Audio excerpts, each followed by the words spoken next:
Oh, This is why we need to practice an intro so stuff like that doesn't happen. well, I thought you might have hit mute again. No, You're I'm here. notorious for hitting mute. Mm-mm.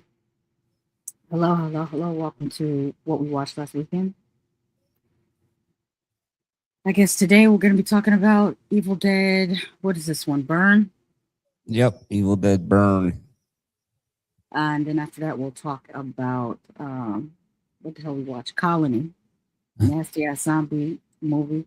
And then I think my favorite of the three is probably Pinocchio Unstrung. And I'll explain why later. Christ. Okay. All right. Yeah. It was amusing. I had fun with it, and I really enjoyed the practical effects. I Creepy know. Colors is in the house. He says, I haven't seen Burn yet. No? Darth Revenant is here. He says, hello, everyone. Lady Shasha will be the host tonight on the account of her busting people upside the head in honor of Return of the Living Dead Day. Yep, I'll bust them upside the head. Doc Kaiju says, greetings, dear denizens of planet Dirt. And Sick Jim says, what's up? Where is he? There What's we go. up? Sick Jim is there.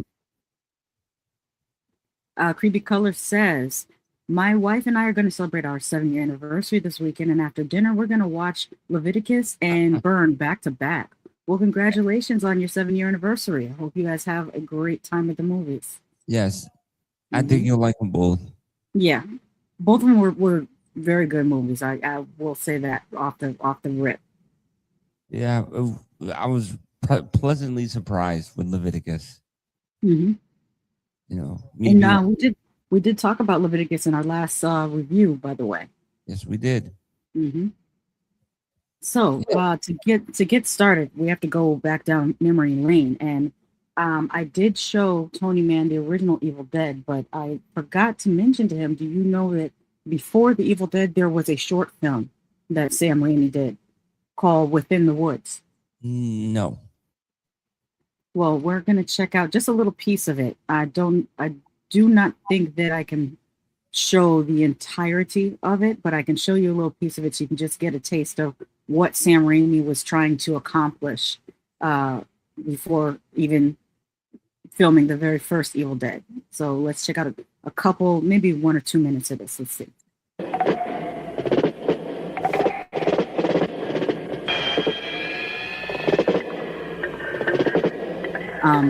The same with the Evil Dead movie. This was the original aspect ratio.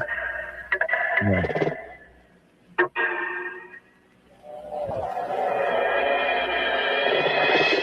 You know, people pay good money for that. What's that? People pay good money for that right there. People pay good money for what? For the editing program to do that, all those digital hits right there. Yeah, except these are real. These are not. These are not the. I know, that's what I'm saying. Mm-hmm. These are real VHS tracking issues.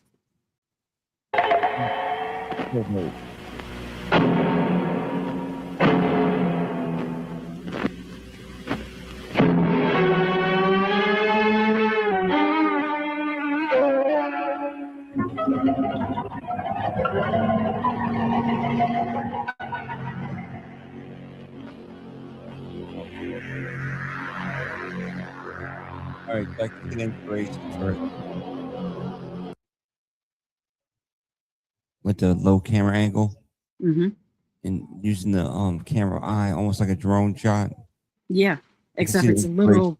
Yeah. It was a literal person running through the woods with the camera, or at some points they had a person on an office chair and they were just pulling them on the office chair with holding the camera. Yeah.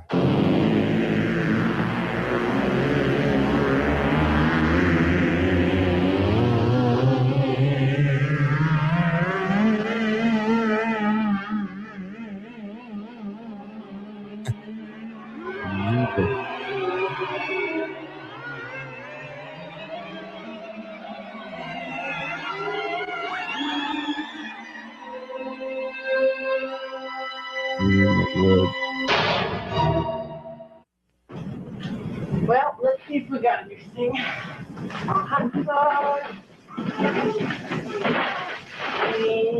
And as you can see, the audio wasn't too great either.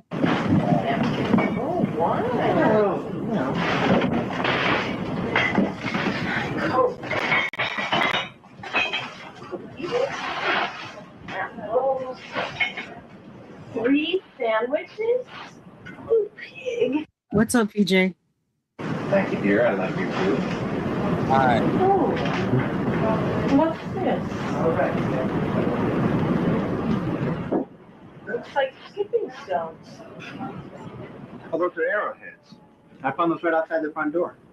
Look how young they look. Yeah. You know, this whole area used to be Indian territory? Come on to the picnic, Shelly. Might as well live like Mutant. As long as we're up here. I also love how Sam Raimi has never cleaned this up.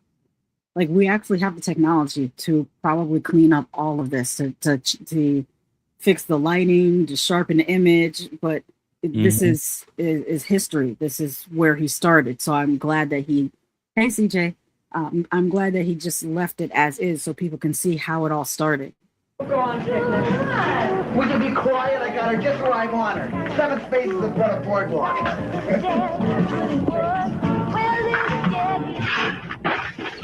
Okay, but you're missing out on a good time. Come on. Come here and have fun. All she wants to do is play Monopoly. Don't worry about it. There's the swing. Yep.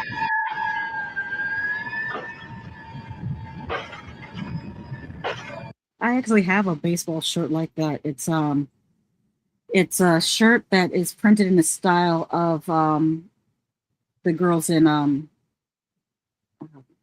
I'm trying to think of the name of the TV show. The horror series that was based off of the Archie comics. Oh. I'm blanking on the name of the series. Somebody in the chat probably knows the name of the series, but there was a horror series that was done. Oh, I should have put that on the list of public domain horror. Now that I think about it. Riverdale. That's what it's called. Riverdale. I have a Riverdale shirt like that.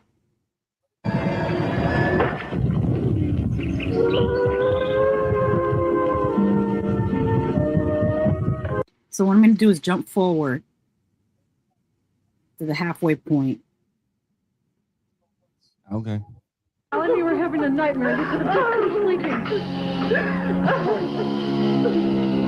All right, listen. Maybe Bruce is hurt. I'm going to go outside and look for him. I want you to take care of him. Be careful. Be careful. Let's go in the kitchen and get something to eat. Then we'll get changed. And I'll bet you in 30 seconds, Bruce and Scott will come through the door laughing their heads off. Just don't worry about it.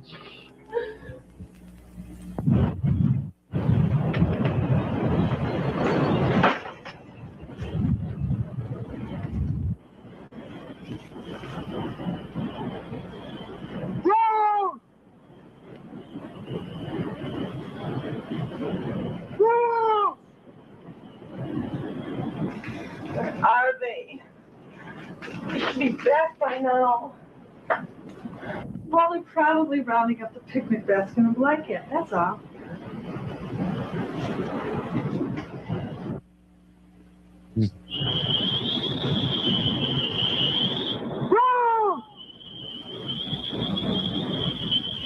And then I'm going to jump to the end.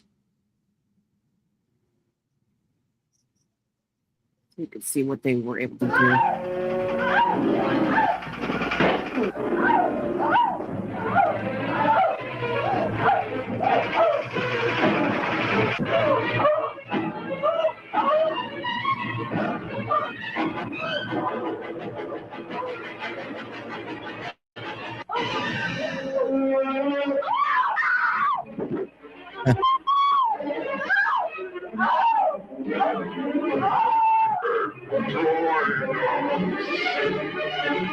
Wow.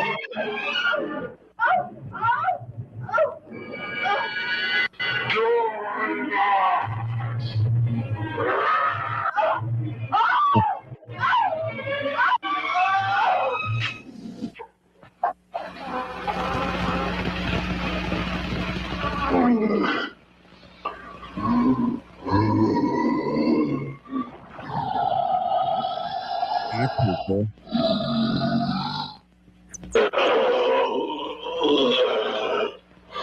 You can barely see it, but there's a hand attached to the dagger still. Because someone got their hand chopped off.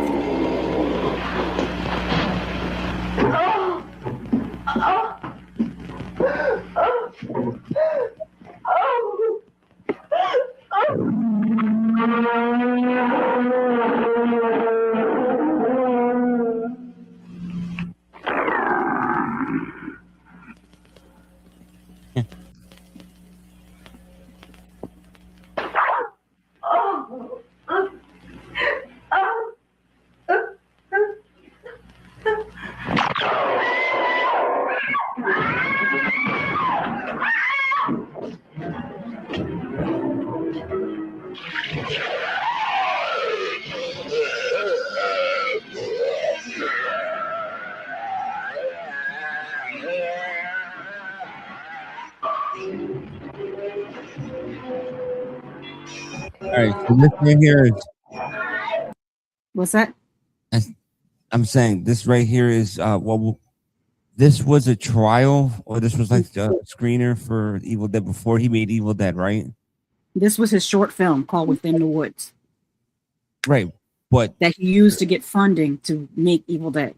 Because a lot of times, what filmmakers will make, they'll make a short, kind of like a proof of concept, and then because they don't have enough money to make a full length feature, so they make a short, and then they use the short to show investors what they're working on, and that's how they got money. Because he went around to local businesses and just asked for like $100 a pop from each of the local businesses, and that's how he funded Evil Dead. All right. Well, I mean, it makes sense. So, I mean, in looking within the woods, could you see his vision? Yes, of course you can. You know, you got the dagger. You got the Evil Dead. Talking about join us. But yeah, I mean, all right. So, are you gonna finish playing this, or what's up? Yeah, we might as well. It's only 2 minutes left on it. Hey, full Minky Latte.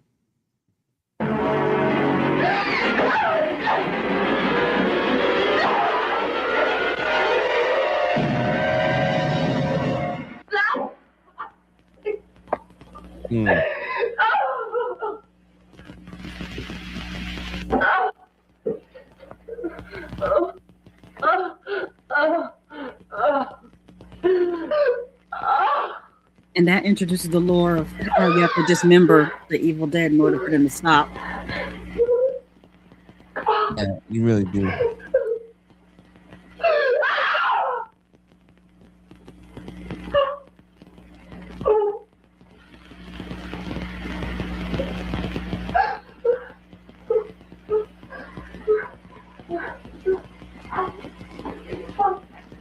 Oh.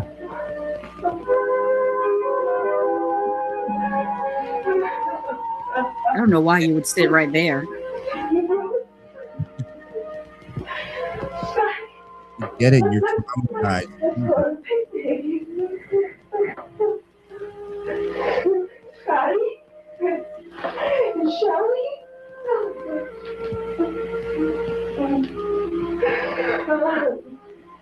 You got it,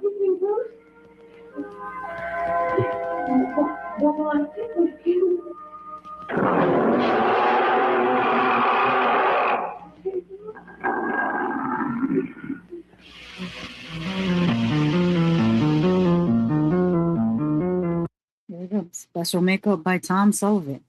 Now that I rewatched this, because I had seen this like at least a decade ago, but now rewatching it, the newer Deadites in Evil Dead Burn look more like these Deadites than they do the Evil Dead movie. They look more like the Deadites from the Within the Woods short. Timothy says, I was an extra in the 1979 Day of the Dead filmed in Philadelphia. That's really cool. You got to do some story times on that, Timothy. If you have a social media, that would be cool to hear. And CJ says, is it a separate story but still canon to the Evil Dead universe? I don't know whether it would be considered a separate story or the original short that the story is based off of, because I feel like it's kind of like how we have of recent Backrooms was a short that turned into a full-length feature. Lights Out was a short that became a full-length feature. I kind of compare it to those type of things. Stacy's in the house. She says hello and thanks from Stacy. Who would you cast as Jack Torrance in the new Shining? I wouldn't make a new Shining because I'm not really a fan of the Shining. You know who I would cast if she wants to know? His son. Oh yeah, his son does. Yeah, Jack Nicholson's son does look just like him and has a similar facial. Yeah. This has to do with one of the movies. Somebody brought up a good point. Like I was reading like little blurbs about Evil Dead Burn. And you know how they're doing casting for the new Freddy Krueger? Yep. Somebody said the old man from Evil Dead Burn should be the new Freddy Krueger. I can see that. I can see that. The father, he has a very imposing presence. The way he looked, I was like, you know what? He would be a great Freddy Krueger. They're right. Okay, back to Evil Dead, the OG one.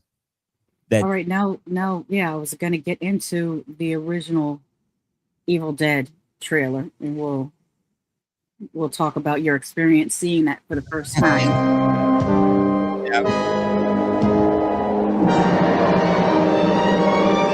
Now, yeah.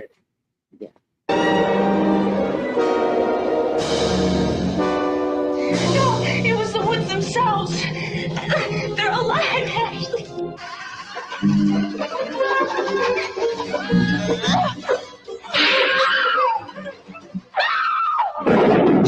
And that was one of the most famous scenes from this movie, by the way. Those trees and the tree branches. Yes, it was. Hey, Michael Anthony, what's up?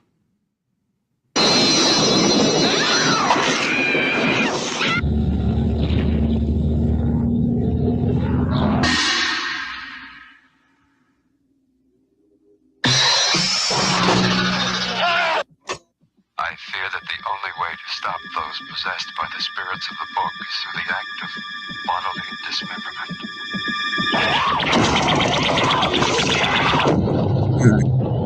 That's a really cool visual with the smoke and the red light coming from underneath the leaves, and it's so simple. It's not something that would cost a lot of money. It's not something that but it looks so good on camera. Yeah, it does. I don't care what happens to her. She's your girlfriend. You take care of her. Yeah. with friends like those, who needs enemies? I think I said the same thing in the movie. And when we watched it, I was like, "Yeah, tell him, yeah." He's like, I don't care about your girl. That's your girl. You worried about her. Yeah, it's still cold. That's cold-blooded. There's a chainsaw. The first appearance of the chainsaw, I believe.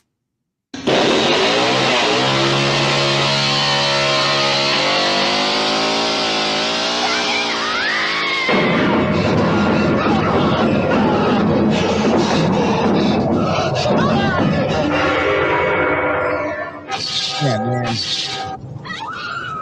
That's you right there. What's that? Nothing else. I guess I can wait to my experience, but yeah, yeah. Go ahead. No. The point is, we got to talk in between a clip for copyright reasons. Look, you know how sometimes there's movies that there's one scene that pulls you right out of the movie. Yeah, you're enjoying it and you're having a good time, and then there's this one little spot that pulls you out. Mm-hmm. It was that whole scene with him, and that house is tripping. And the fucking alarm clock's going off, and like he's seeing all this weird shit.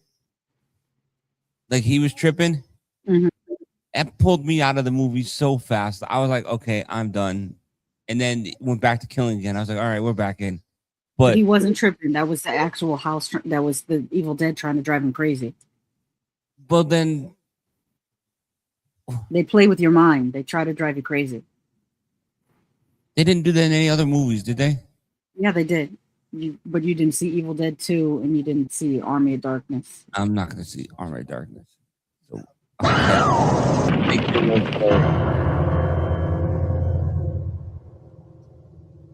thank you, Timothy. Now, there's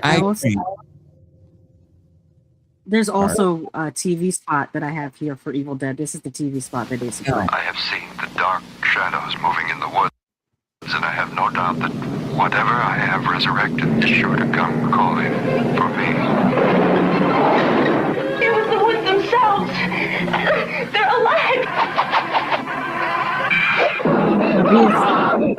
Evil Dead. They got up on the wrong side of the grave. Now, this is the TV spot that I saw when I decided I was going to record these, because I still had the VHS tape there. I recorded Evil Dead and Evil Dead 2. But I saw these TV spots, and that's what made me interested in watching them. It was HBO played Evil Dead and Evil Dead 2. Evil Dead from New Line Cinema. Starts Friday at these theaters. Check your newspaper for times. Stephen King, author of Carrie, said, Evil Dead is the most ferociously original horror film of the year. If you think he's kidding, see for yourself.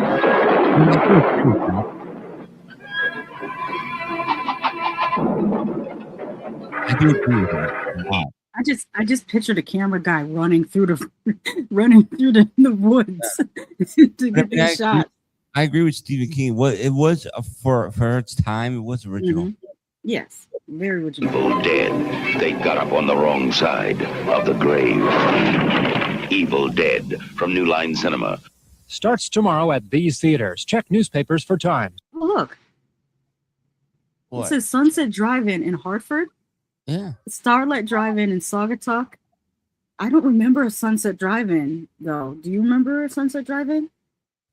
Or is this a different Hartford? Because you know how America has like 3 different Springfields. There's probably multiple Hartfords also. I mean, it says Battle Creek, and that would be you have Grand Rapids, Michigan. You have Battle Creek, Michigan. I don't know if there's a Charlotte, Michigan. Might be Saugatuck sounds like our neck of the woods because of Naugatuck. I don't know. I don't know. Let's see the next one. Stephen King, author of Carrie, said, Evil Dead is the most ferociously original horror film of the year. If you think he's kidding, see for yourself.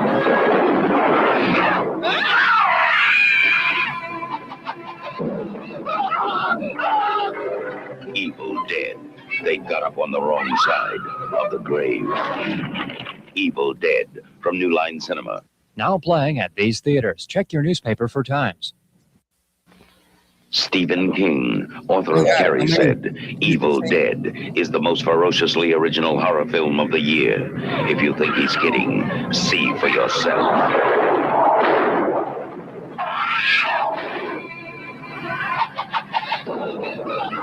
Evil Dead.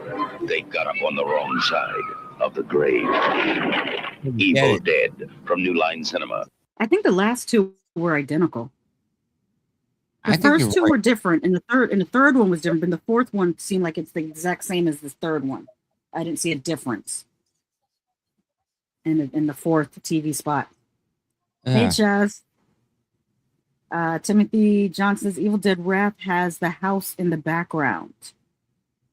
I need to look at the I think that the only thing they've released as far as images is maybe a poster, but I do know that Evil Dead Wrath takes place in 1973, so it's a prequel of sorts. Yes.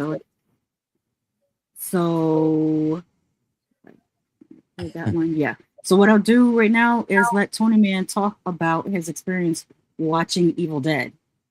All right. For the first time, because he had not seen Evil Dead until last week. Yeah. The original Evil Dead until last week. So what was your experience watching it for the first time? For the first time, I can see where a lot of horror movies got their inspiration. Oh yeah, it created a lot of tropes. Like the character appearing dead, and then when she walks by, grabs your ankle, or the mirror jump scare. Like there's a lot of horror tropes that Evil Dead did first that have now. Well, Evil Dead did it before it was a trope. It became a trope after. Yeah. Well, out of all the Evil Dead movies I've seen, I do want to say that this forest scene was probably the best forest scene. Mm-hmm. Better than the remake one, because the remake one, the girl threw up a tree branch or whatever that's did its thing. This one was an actual tree, so I appreciated that. The gore practical was good. I didn't mind the gore. No, I'm telling you, the only thing that took me out was that trippy scene. That was it. Mm-hmm. I enjoyed it. I thought it was good. I laughed. I didn't laugh at inappropriate stuff. I laughed at the stuff that was funny. Well, it's funny that you said that you laughed, because Sam Raimi also laughed, and he said that that's why he made Evil Dead 2 the way he made it, because he said when he watched the Evil Dead, his original, he realized that he had made a comedy. And so when he made Evil Dead 2, he leaned more into it, because he said he found it funny as well. Yeah, but that's what I keep hearing. Like even Chaz says it. The Evil Dead 2 is Evil Dead 1, but more serious. Or is it more funny? No, I think that was somebody that said Evil Dead 2013 was more serious. Yeah, no, but it was. Your sister also said the Evil Dead 2 was just Evil Dead 1. Yeah, it was. It's basically the same story over again. But it's more slapsticky. Yeah, and you know what? I'll show you right now. Oh, let me give my couple of thoughts on Evil Dead. I think it's a classic, obviously. It's probably one of the ones that I would rewatch the most is the original Evil Dead. It's just the way the cast is. I think it's because they were brand new actors. They felt more real as compared to like when you have current day group of 5 people. Which I wonder if that's a thing too, that Evil Dead started the whole 5 people, because so many of these Cabin in the Woods movies have 5 people, exactly 5 people. But that dude driving the car was annoying. The one that was like, "That's your girlfriend, man." Like he didn't know how to drive. He didn't. Oh, he was just a pain in the ass. And also, it was fun getting back to people calling Ash Ashley. Because in the first one, they keep calling him Ashley. He doesn't really become Ash until Evil Dead 2. Right. And he has like a hero's journey a bit, because he starts off being a complete bitch. Like he's frozen in fear. He can't do shit. He's, gets his ass handed to him multiple times before he finally prevails as the final boy. He doesn't really become badass Ash until Evil Dead 2. Yeah. Chasflick says the PS2 game Evil Dead, A Fistful of Boomsticks, is fun too. Battles says Tonyman report to the horror immigration office for immediate expulsion to another dimension. Oh, by the way, the reason why I'm not clicking the chat to put it on the screen is StreamYard was giving me problems earlier and it kept on freezing. So I'm trying to not do hardly anything on it so that it won't freeze again during the broadcast. And I'm forbidden from clicking on people's stuff, I guess, because I just tried to click on somebody's stuff and it won't let me do it. So, that's what I'm saying, that the app, it kept on saying not responding. So that's why I just didn't even try. I'm just going to read them. And I think what's happening is I think StreamYard is updating again, because I see it added a few more features. Whenever these apps update, it kind of makes it difficult to use them while they're updating. But that said, let's get into the slapstick fun of Evil Dead 2. I could swear it was called Evil Dead 2 Dead by Dawn, but now everywhere it just says Evil Dead 2.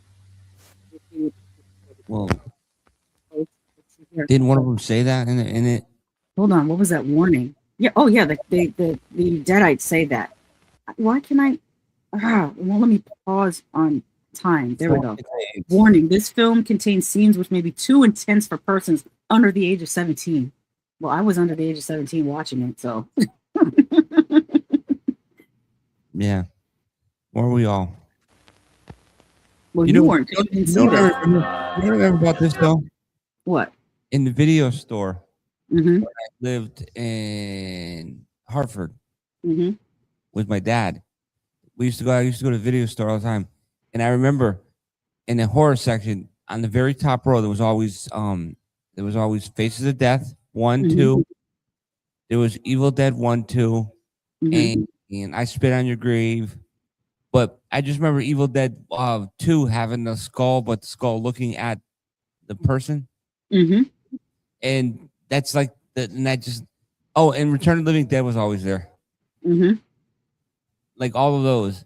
And I was like, these must be the gross out one. And I could never get them.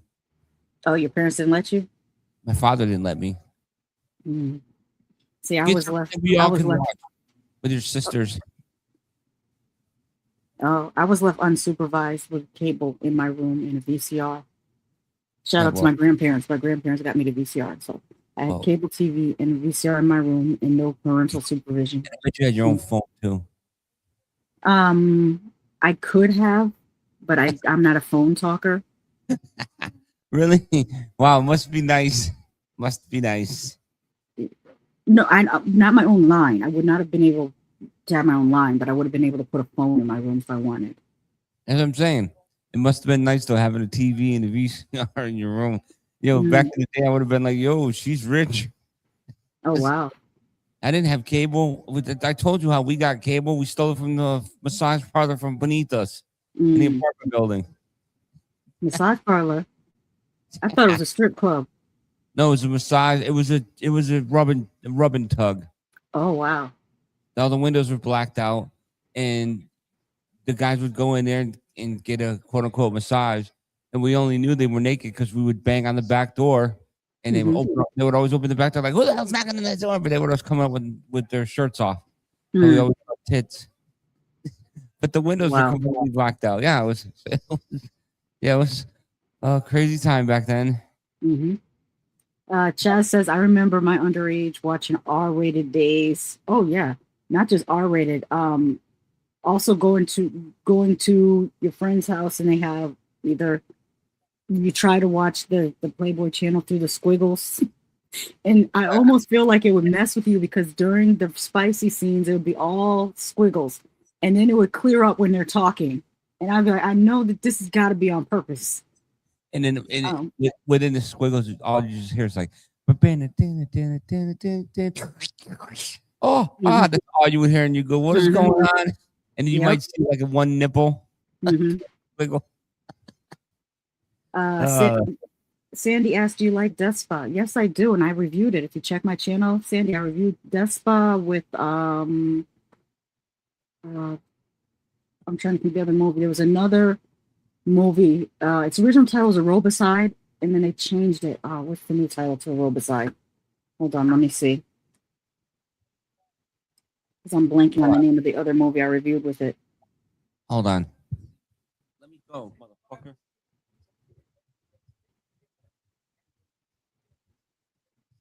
All right. I had to curse out my cat. Bit the shit out of me. Man. Cat drool over me. Are you there? Yeah, I'm trying to look up the other movie that I did with Death Spa. Mr. fucking cranky over here. Killer Workout. It was Killer Workout that I did with Death Spa. It was originally called Aerobicide, and I never remember the retitle of it. It's Aerobicide, but it was released as Killer Workout in the United States. So if you look that up, I have a cosplay review because I got all gussied up in my 80s gear, and I reviewed Killer Workout and Death Spa. Okay, let me see. Doc Hyder said, my mom and stepfather were young, loved horror, and thus were good, bad influences. And then my dad loves Godzilla and old sci-fi. Timothy says, I can't watch Annabelle and Beyond the Door. Beyond the Door was decent. That was I want to say it was an Italian remake of, it kind of combined The Exorcist with Poltergeist. And if you put those two movies together, you get Beyond the Door. Wow. Chad says those two. Doc says so true, the squiggles. Stacy says, yes, I remember now. Thanks, Shasha. And also, I've seen the review. I remember seeing that. CJ says, I knew a guy who said he would record the shows with the squiggles on the VHS and then just play it and adjust the tracking. Oh, I never even thought to do that, but I mean, I was too young to think of that. Look at it works. Look at it. Look at us. A bunch of these are anyone born after 1997 has no clue what we're talking about. They don't even know what the squiggles are that we talk about. Their TVs just turn to a blue screen when there's not a feed going through it. So let's get into this Evil Dead 2, which when I was in high school, I liked Evil Dead 2 better than Evil Dead 1. But as an adult, I enjoy Evil Dead 1 better than 2. Right.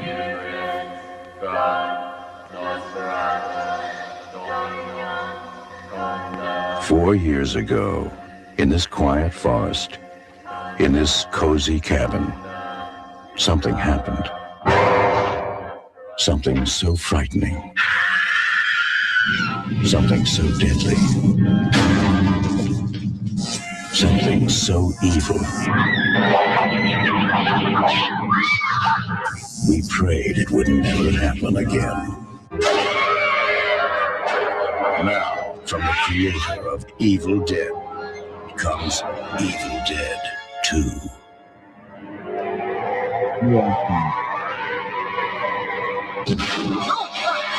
This one definitely had the better effects, though.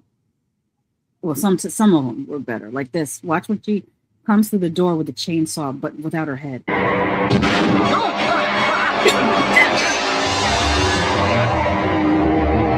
Yeah, you like that. You know, I like. Oh, this is the eyeball scene. I like silly.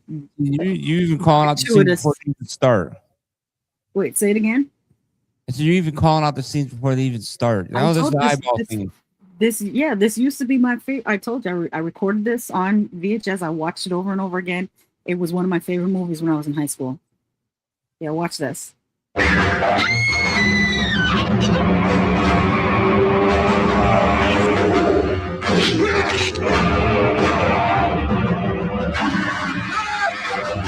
Yeah, and that version of Henrietta was pretty good. Let me see if I can pause it on her. That looks so nasty. Look at that. I like that version of Henrietta.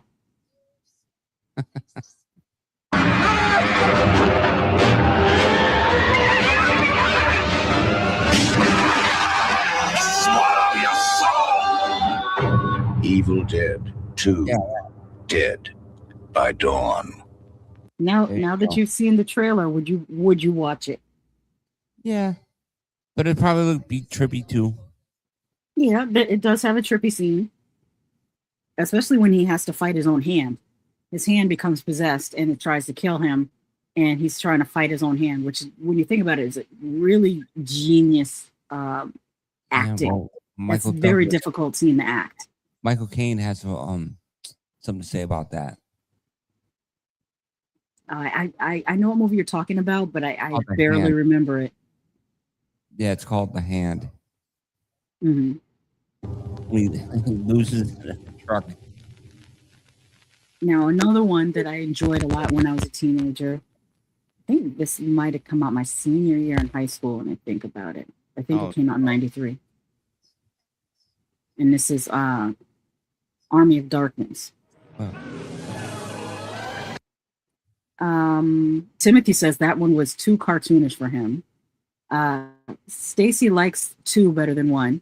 Chaz says even the trailer is better than the first one. Doc says, so is swallowing a soul in the Karma Necronomy Sutra? I think that's a little bit. I see what you're doing there, Doc Kaiju. Really got into that one. That one was NC-17 comment, if you know. All right, so let's get into Army of Darkness. Oh, I should say, Evil Dead 2 ends I'm spoiling it, but it's 40 some odd years old. Evil Dead 2 ends with Ash opening a portal that sends the Evil Dead out of our current timeline, but he gets sucked through the portal too, and when he wakes up he's in this medieval times. So then Army of Darkness picks up with Ash going in this back in time space. Yeah, Back to the Future. Yeah. An age of darkness. May God have mercy upon your souls. Something's wrong. Something's... Oh, I misspoke. It's not medieval. It's Dark Ages. It's the Dark Ages. And a time of evil. You shall die! When the world needed a hero. The swallow us all. Anyone die! What it got was him. Groovy. You know your shoelace is untied. He's a 20th century guy. For that arrogance, I shall see you dead. Trapped in the Middle Ages. All right. Oh, so it is. Wait, what did I say? Medieval? Okay, so I don't know my ages anymore. I used to in high school because I remember they taught us about the Stone Age and the Iron Age and medieval times and the Middle Ages and what else? The Renaissance and Elizabethan era and the Regency era. Now they're all jumbled together in my head. It's all the olden times. It's way back yonder. Yes, that's it. Well, let's continue. Right, you primitive screwheads, listen up. This is my boomstick. Now, Let's talk about how I get back home. Foretold by a mystical book. Within its pages are passages that can send you back to your time. Forewarned by a wise man. You must recite the words Klaatu, Berata, Niktu. I got it! Fulfilled by a wise guy. Klaatu, Berata. When we spoke the words, the army of the dead awoke. Now, he's got a Yeah, date. stupid. Give me some sugar, baby.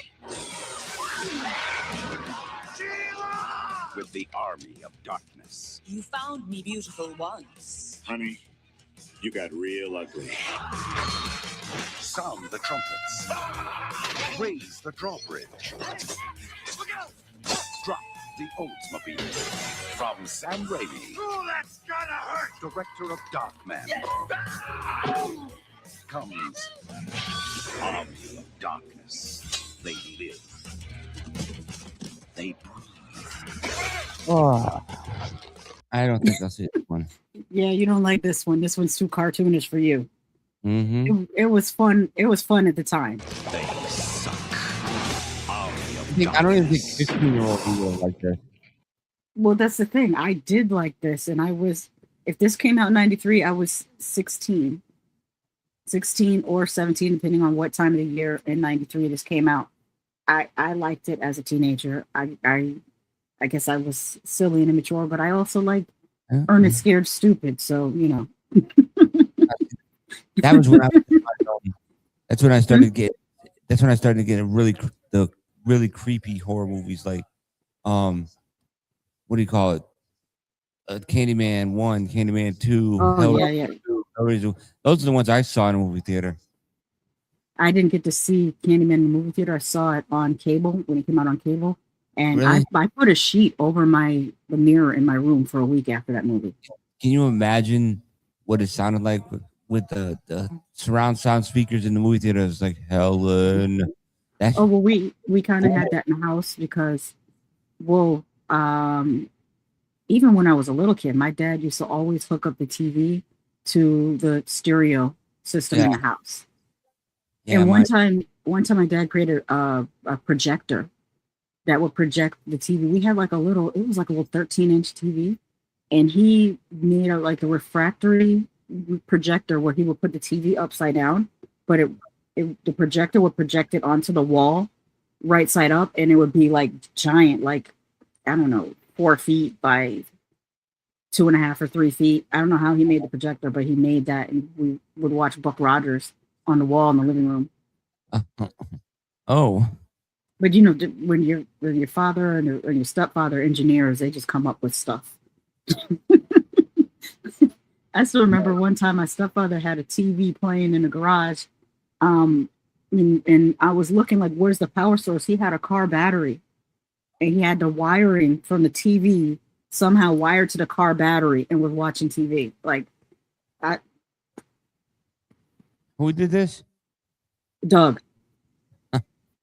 That's easy. You just take the negative and the positive off the TV set, and you just splice it and you put it on the battery. Mm-hmm. It's easy. But so. Oh, Timothy asks who remembers Extro. I remember Extro, especially the birthing scene. Every once a year, there's a still from Extro that goes viral, and people try to say that it was a real sighting on the road, and it's like, that's not a sighting. That's a creature from the movie Extro. I should pull up that picture. Well, if we go back into the chat, yeah. Stacy, I already answered that question about who would you cast for the next Freddy Krueger.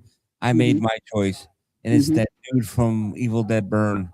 I think he'd be a great Freddy Krueger because he was just crazy in that movie, and he'd be good at Freddy Krueger. Then she says, now we are in the Lady Shasha era. Choice one and all. Thanks from Stacy. CJ says Ernest is an icon. Ernest who? Ernest P. Worrell. Yes. You know what I mean, Vern? Oh, God. That dude? Yes. Doc says Candyman was one of the scariest movies to me as a kid. That and The Gate. Oh yeah, The Gate. The Gate wasn't scary to me. When the creature says "You've been bad," I don't know why that creeped me out as a kid. No, the Gate wasn't scary to me. It was that dude from Blade, right? Yes, yeah. When he was a little boy, he was in The Gate. Yeah. Yeah, that wasn't scary to me because he stomped on one of them. Mm-hmm. Anyway, it was like wow. I was like, oh, you can kill these little things by stepping on them. They're not scary. CJ says the incantation for the book takes me out of these movies actually because of the day the earth stood still. Interesting. I don't know. Can you? Well, I don't know if you want to write so much, but can you explain a little bit further on that one? Because I don't recall. I have not seen the original The Day the Earth Stood Still. I think I saw parts of the remake with Keanu Reeves when I was one time when we were at a hotel. That's what was on TV, and I fell asleep to it, but I didn't see it. How dare you? Who was in the remake? I think it was Keanu Reeves, wasn't it? Wrong. Was it? Wrong. Mr. Running Man. Mr. 95-year-old stunt man. I'm 55 and I can hang off the side of a plane. Ethan Hunt. It's Tom Cruise. I did not. I swear I thought it was Keanu. Maybe it was Tom Cruise. Like I said, It was Tom Cruise. I was half asleep. I was half asleep, and it was, in the hotel room where they have HBO East Coast and West Coast. The only time I watch like live HBO, because I sleep with the TV on, and yeah, I fell asleep on that. Doc says, "Man in Yellow for horror icon of 2026." CJ says, Klaatu Barada Niktu commands the robot Gort to deactivate, if I remember correctly. Ah, that's interesting. That's very interesting. All right, so now that we got through the first trilogy, Army of Darkness is part 3 of the first trilogy in Evil Dead. We get to Evil Dead on television. Let me see if there's a. Hopefully, I didn't do that twice. Never watched the show. There it goes. I've seen a few episodes, but I did not finish them. My uncle is a shaman. When I was a kid, he would say, "Evil is always waiting in the shadows. And only one man would rise to stand against it." There's the car.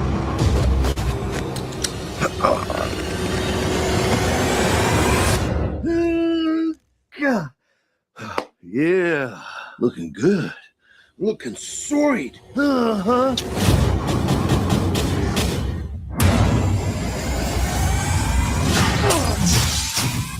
What the hell?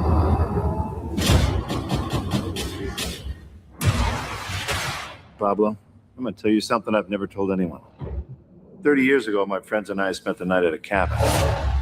We found the Necronomicon Ex Mortis, the Book of the Dead.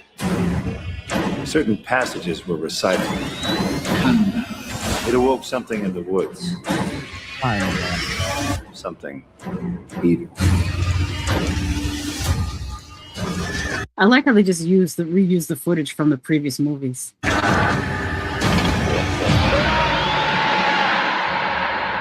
I was the only one to escape. But now, the evil has found me.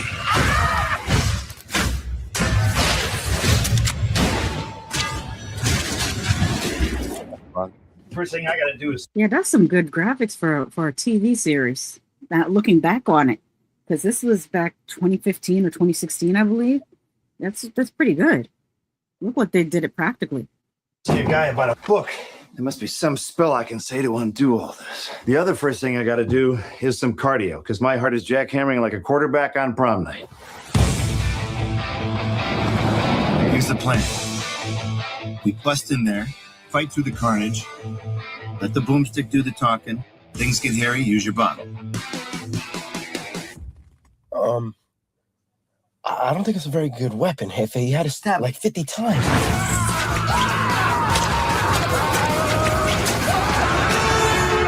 How we sharp? I like they kept the Sam Raimi overuse of blood.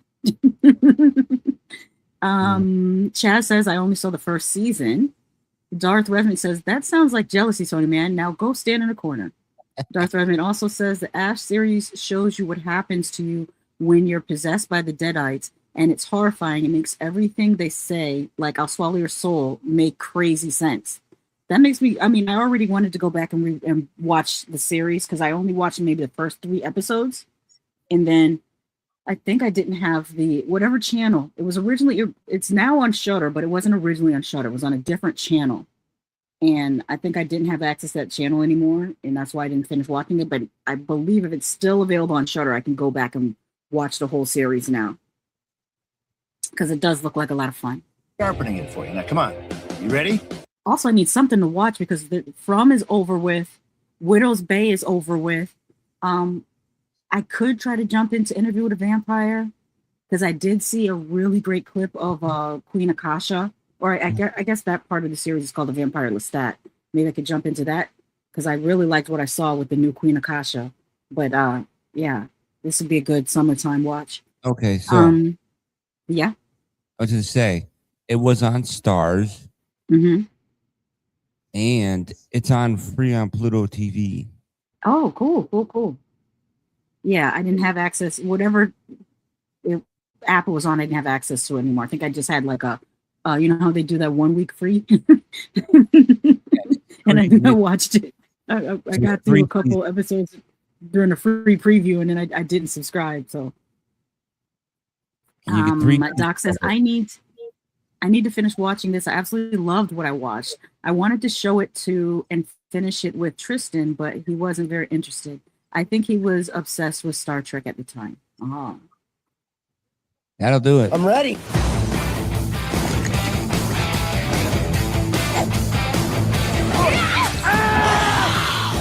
Let's tango, bitch.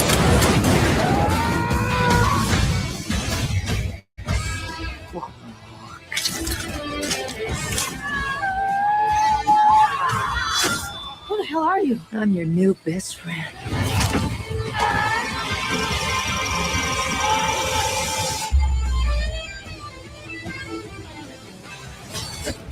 Yo, grab it. Let's go.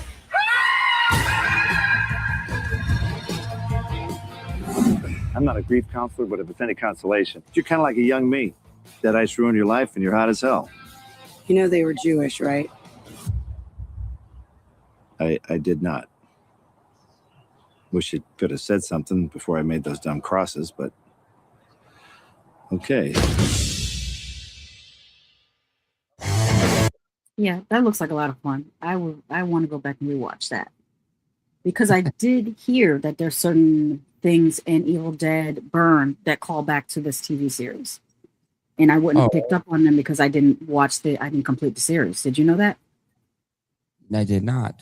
Now that brings us up to the new trilogy, which kicked off with Evil Dead, just the 2013 Evil Dead, which I really enjoyed. Let's take a look at the trailer, and you have to tell me your thoughts as well. And same thing with you guys in the chat. Continue to let us know how you felt about each of these Evil Dead films as we go through the series.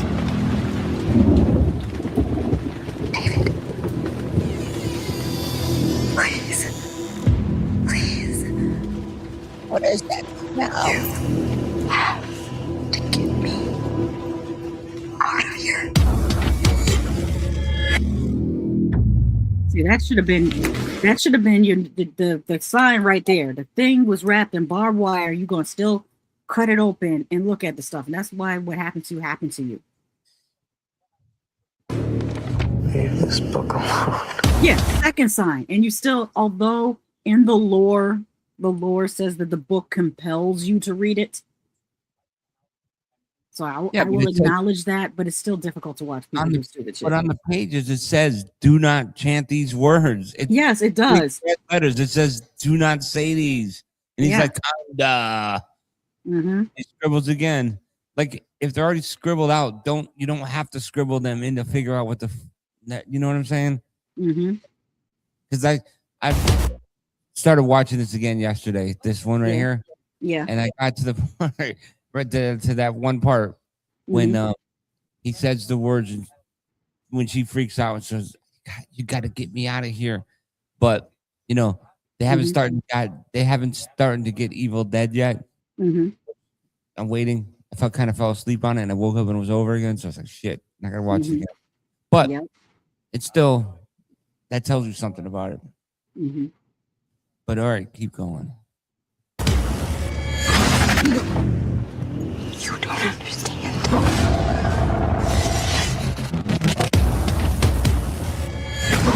There was something in the woods.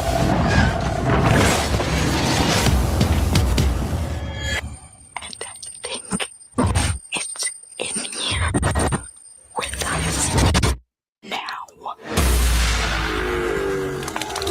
See, those contacts look better than the new ones, I think. See that right there? That's what I was talking about. Mm-hmm. She throws up the prickly worm thing. Mm-hmm.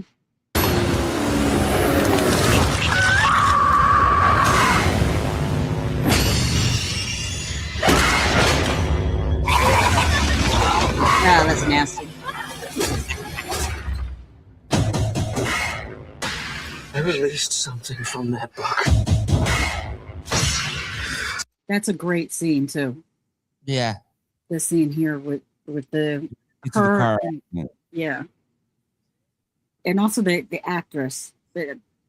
She gets a lot of props for this. She really did the damn thing. Something evil. That was great too. Attached to me. That was so good. Like some of these visuals, Fede Alvarez really. This thing. That right there. I wish I could pause it on how her. And this looks like it was done in camera too. This thing. Right there. That looks so creepy. Yeah. Is attached to Mia's soul. We're gonna have to kill her. You are all going to die tonight. Yeah, that scene. Oh my god. That looks great too. Like these effects were really great. Yeah.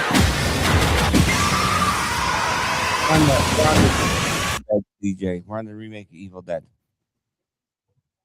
Say it again. I said we're on the remake of Evil Dead, CJ, because she's asking what are we on? What trailer are we on? Oh yeah. We're in Evil Dead 2013. Alvarez dude. Mm-hmm. Fede Alvarez. He's the one.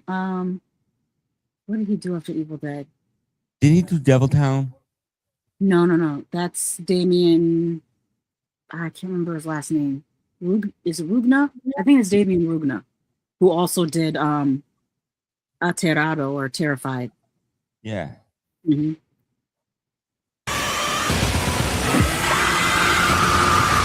Yeah, that's cool. We're gonna get you, not another piece. Time to go to sleep. The tongue.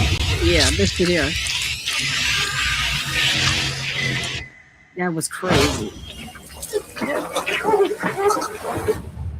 Yeah, you know what? That one was badass.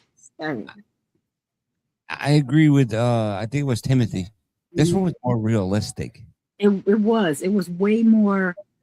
It still had its moments that were tongue in cheek, but it wasn't as comedy driven. It was very, very straightforward.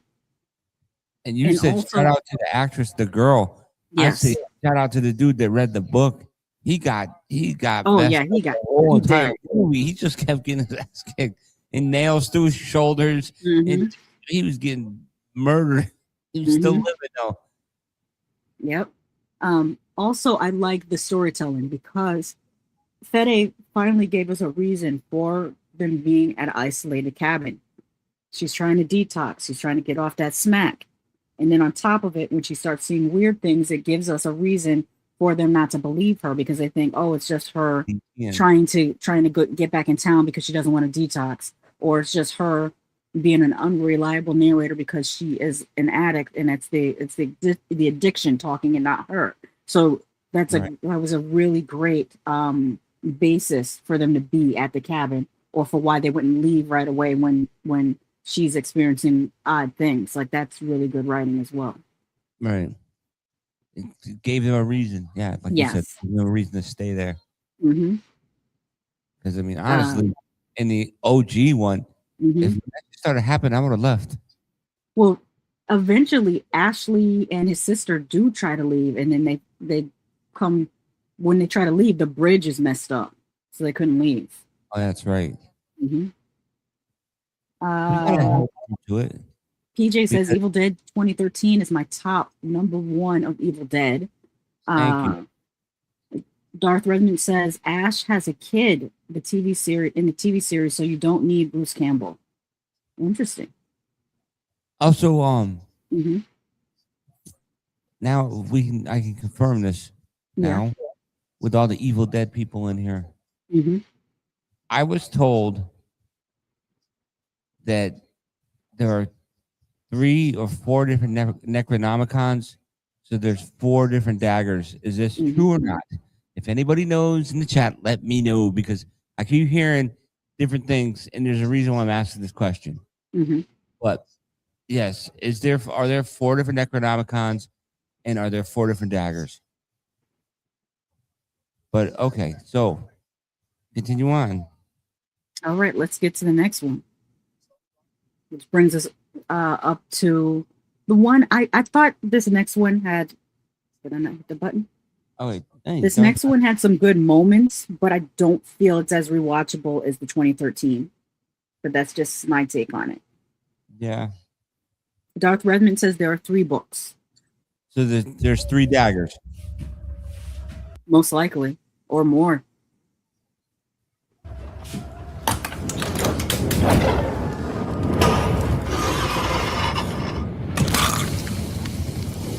What's up, sis? Right there, I knew I was going to hate this because, number 1, I hate that type of dialogue. If you notice, and I hate to use this as an example because the director is such a creep, but when you watch the original Jeepers Creepers, I always want to say it's singular Jeepers Creeper because he's the creeper, but that set of siblings, I don't think they ever refer to each other as sis or bro. I think they just talk as though they're siblings, and we get it that they're siblings. I hate when in movies they go, such and such sis or such and such, well, you are my brother. It's just so lazy. Just have the characters interact and we'll know that they're siblings. Also, this right here, this image, I knew immediately this was not in the States because of the trees. We do have A-frame houses in the US. They're not super common. I would say they're very rare. We do have A-frame houses like this, but if you look at those trees and the way the landscape is, I could tell that this wasn't the US, and it's not. This is filmed in New Zealand. Strangely enough. Yeah. I'm surprised you didn't are you gonna tell your little story? Which story? Of your film festival when you stayed in the cabin that looked like that? Oh yeah, we did stay. Somebody a Necronomicon. Yes, actually there's a video. I recorded it. It's on my TikTok, and I believe it might, if it's not on, it might be on my YouTube, but it's definitely on my TikTok of somebody opening a Necronomicon at a cabin and someone sent us the recreation of the Necronomicon that was it ended up being a guest book. It's just a guest book for people to sign their names. It's not but yeah. And I remember what I texted that person. Remember what I said? No, I don't remember. Make sure you read it. Read it out loud. Mm-hmm. Because if I remember correctly, what made me laugh was the whole thing was that all in all, this is how I remember the story. Yeah. On Instagram or whatever, the person showed a video of you and another person staying at the cabin, and you guys found a chest with a bunch of videotapes in it. And you guys looked through the videotapes and they said, no, you're not supposed to do that, or something to that effect. And then the next day, that's when the Necronomicon came, and I said, oh, so now I said, read from it. Mm-hmm. They were trying to not criticize, but make fun of you guys for digging through somebody's old chest. Darth Revenant remembers. He says, yes, Lady Shasha did go to a demonic cabin with her friend, and it was hilarious. How does Darth Revenant remember this? Because I did post a few times. We did post a few times on social media, like the videos. Darth Revenant was there? Maybe he was one of the Evil Dead. Mm-hmm. The Bigfoot? I don't know. I had the most beautiful dream. That's that bifractal lens that we learned about. Did you see it? Yeah, I did. Right there.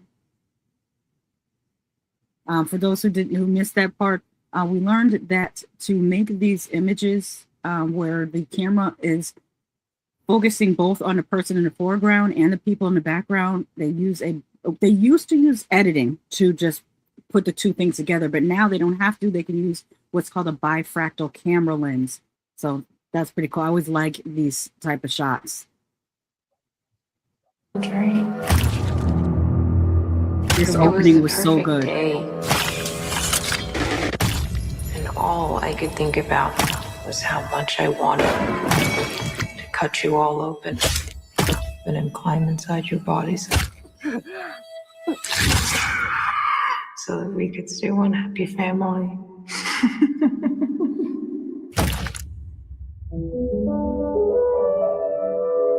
When I was just a little girl, I asked my mother. What is this, Danny? Yeah, so this book is different from the others, if you notice. Yeah, they Darth Revenant said there's 3 books and 3 daggers. Mm-hmm. And so this is the second book, I'm assuming. Is this Danny? Or is this the third book? I'd have to probably have to deep dive on Reddit to find out all this info. I found it. What will I be?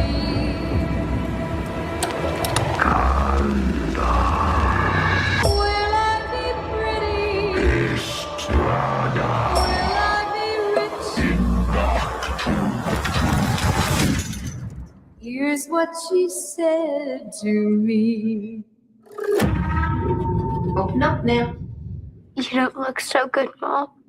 Nothing a big old kiss from you won't fix. With all that blood and nastiness on her face.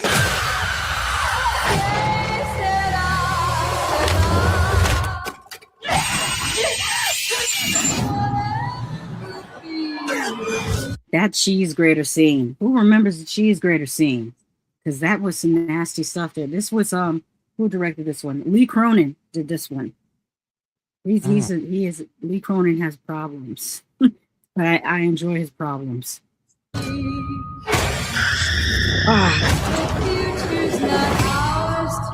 Yeah, that one with the teeth.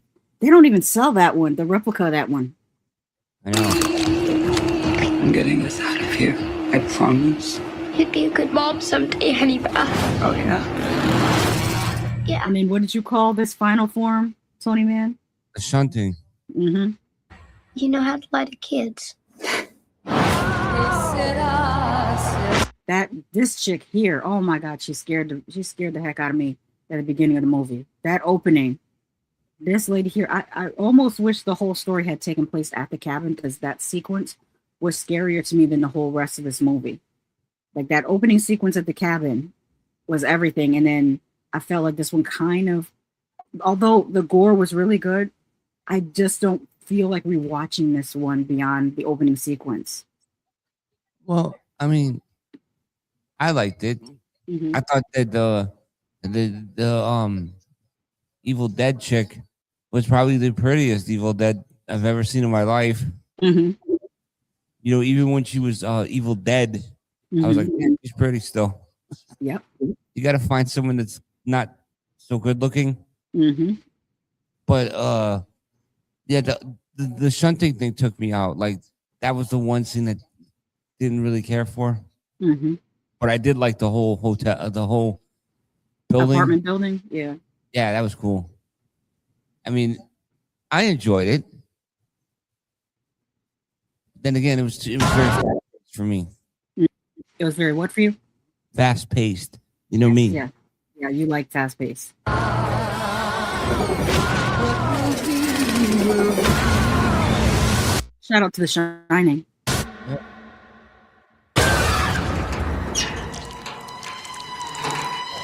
People that love doing that with the finger. Mom? Mommy's with the maggots now.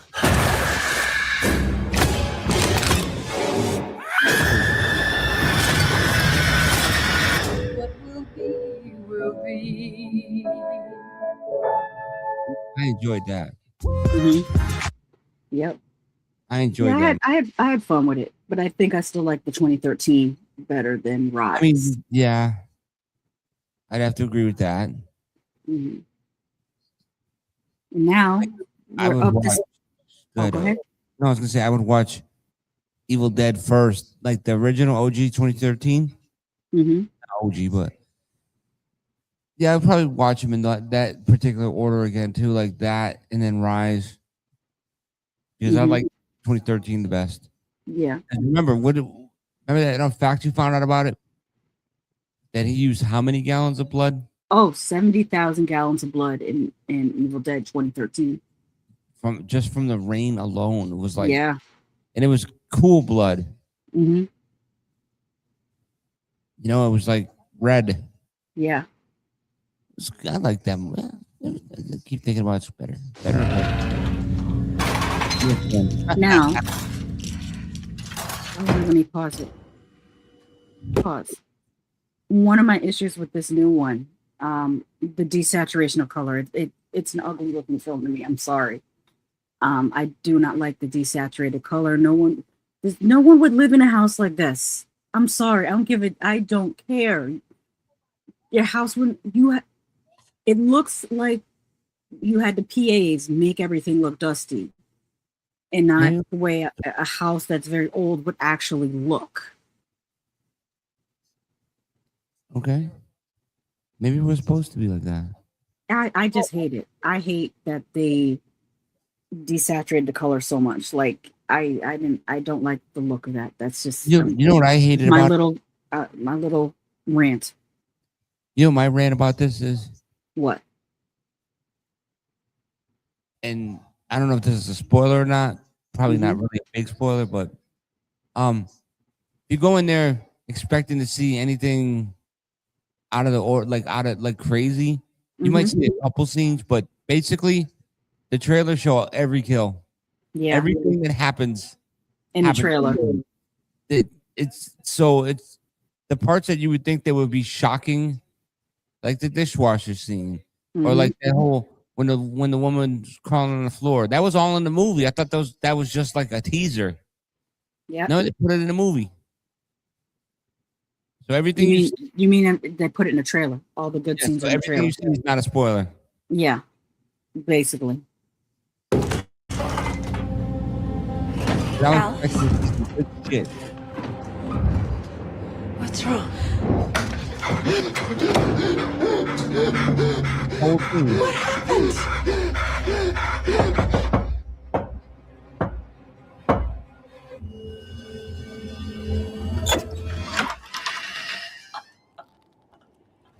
Yep. The whole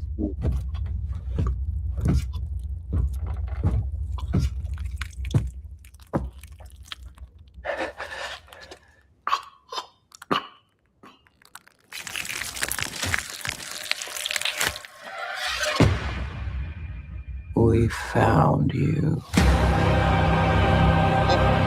William, my sweet boy. Even the funeral. Why is everything so gray? Everything is black and white and gray, with just barely this is not. I don't. Did you get? Wait, did you get that text I sent you about the song? I remember something about a song, but please remind me.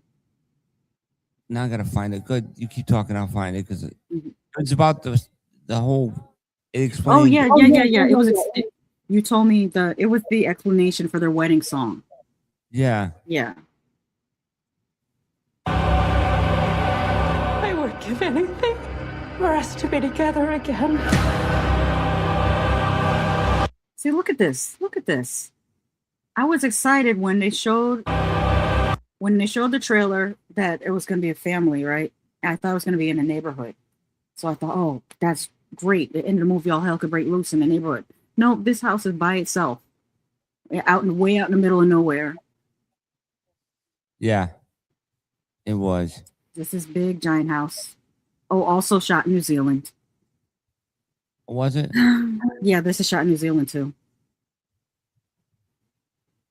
I think they do that because it's cheaper, but I think they should set it in New Zealand. Don't say it's set in America because we can tell. So just set it in New Zealand.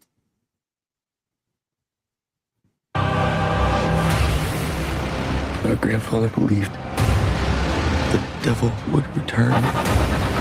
If anyone read from the Book of the Dead.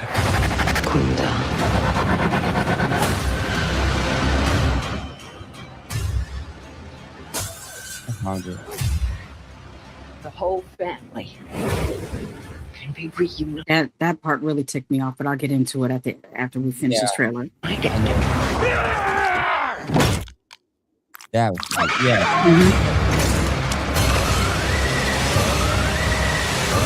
That was also wasted potential. So she's got this saw. You think she's gonna do something great with it? Not really.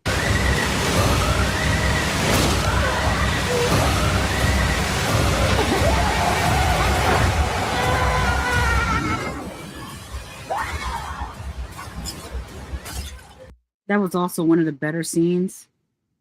This right here with the fisherman at the beginning. That is really great.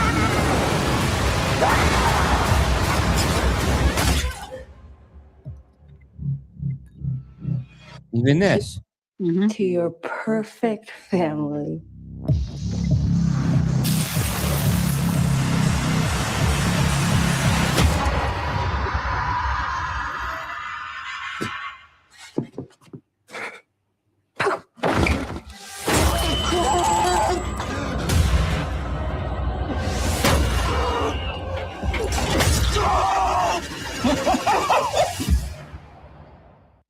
Yeah. So basically, that's all of the mostly all of the kill crazy scenes. Yeah. I think the only one that's missing is the dad's. Yeah. I mean, that said, it's not that this was terrible. I can't say I didn't have a good time watching. I did have a good time watching it.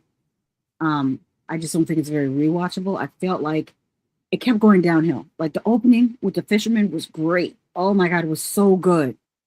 And then we get introduced to the let me see if I can put something on the screen. This young lady here. We get introduced to her and her husband, who's abusive.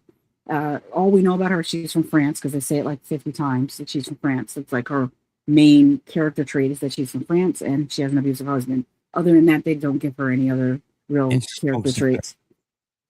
What's that? And she smokes. Yeah, she smokes cigarettes. But her name's Alice. Yes, her name is Alice.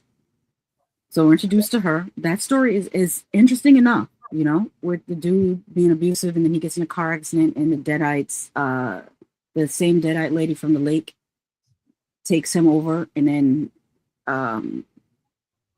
they go to a funeral and he's not he's a Deadite in his coffin, and so he ends up taking over his father. The Deadite stuff passes like a disease, like a communicable disease.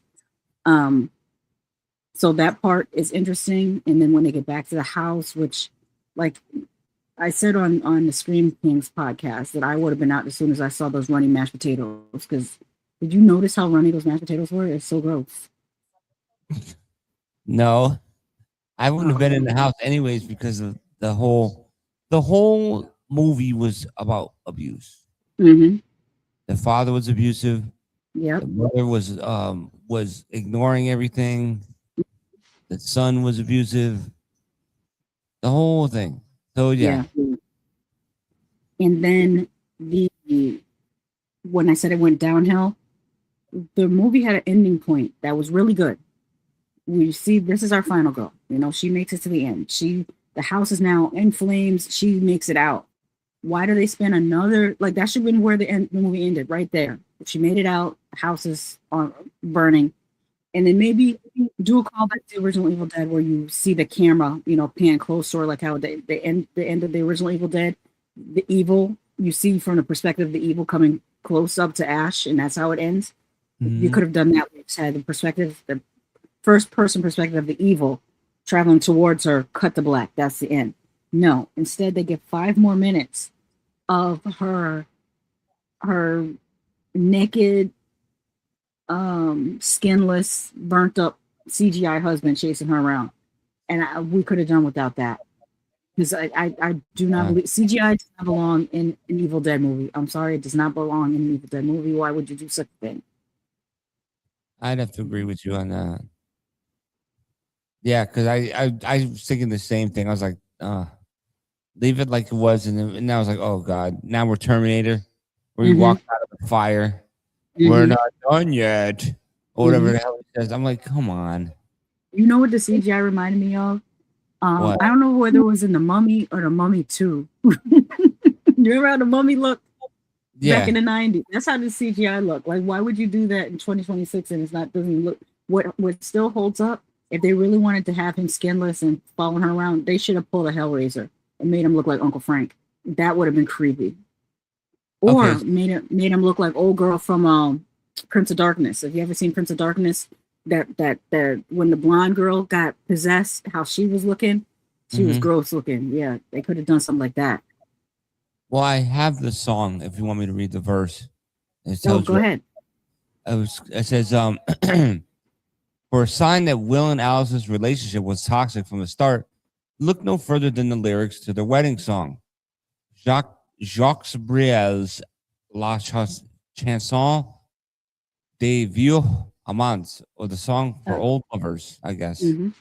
Let me look at what it says there. Hold on. Let me see if I can find it. The text. The text. Can I finish? You said the link. Oh yeah, go ahead. Continue reading. It says the final verse, translated in English, reads, quote, and much of the time we act like we're at a funeral, and much of the time we create pain. This is not the worst trap. That living in peace is for some lovers. Certainly you cry a little less early. I fall apart a little less later. We protect our secrets less. We leave it less to chance. We guard against going with the flow. Yet there's always a tender war. Just to modern eyes, this sounds like exclusive, destructive behavior, a series of red flags misinterpreted as emotional honesty. This being the couple's first dance, song suggests that Will's behavior has always been this way. That's just a quote from the article I was reading about this movie. It's La Chanson des Vieux Amants. Yeah, that. Thank you. I'm glad you said it the right way. Oh, I scrolled off it. I said, there it is.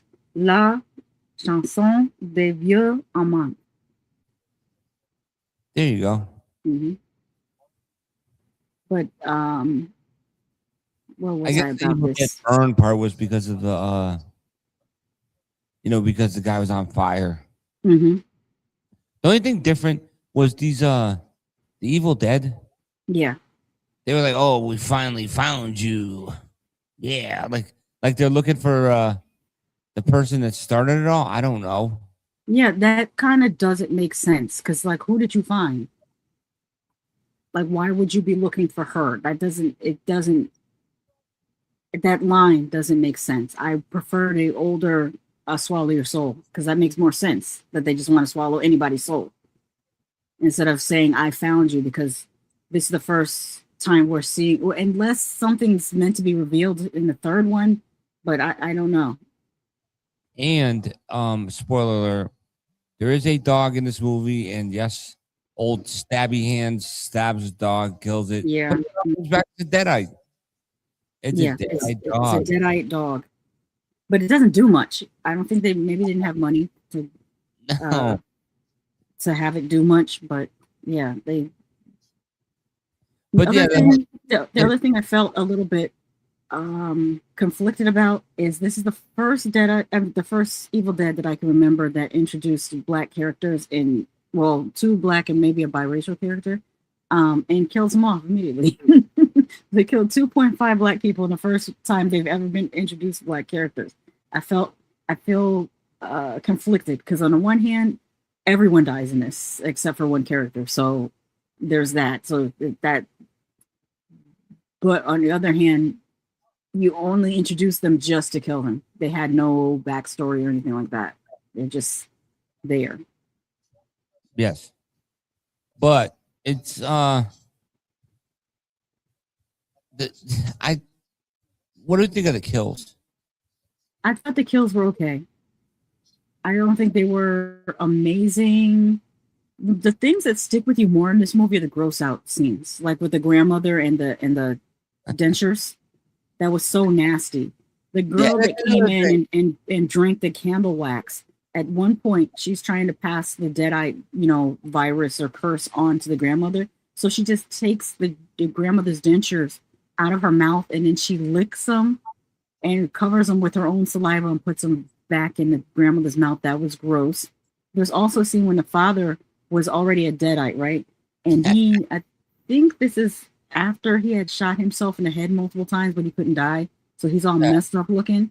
And he climbs up to the second floor window after the mom has a moment with her mother, because the grandmother has like dementia or Alzheimer's, and she also only has one leg. So the mother had put her to bed, but then suddenly there's a sheet covering her, and then she's standing on the bed, and she's talking normal.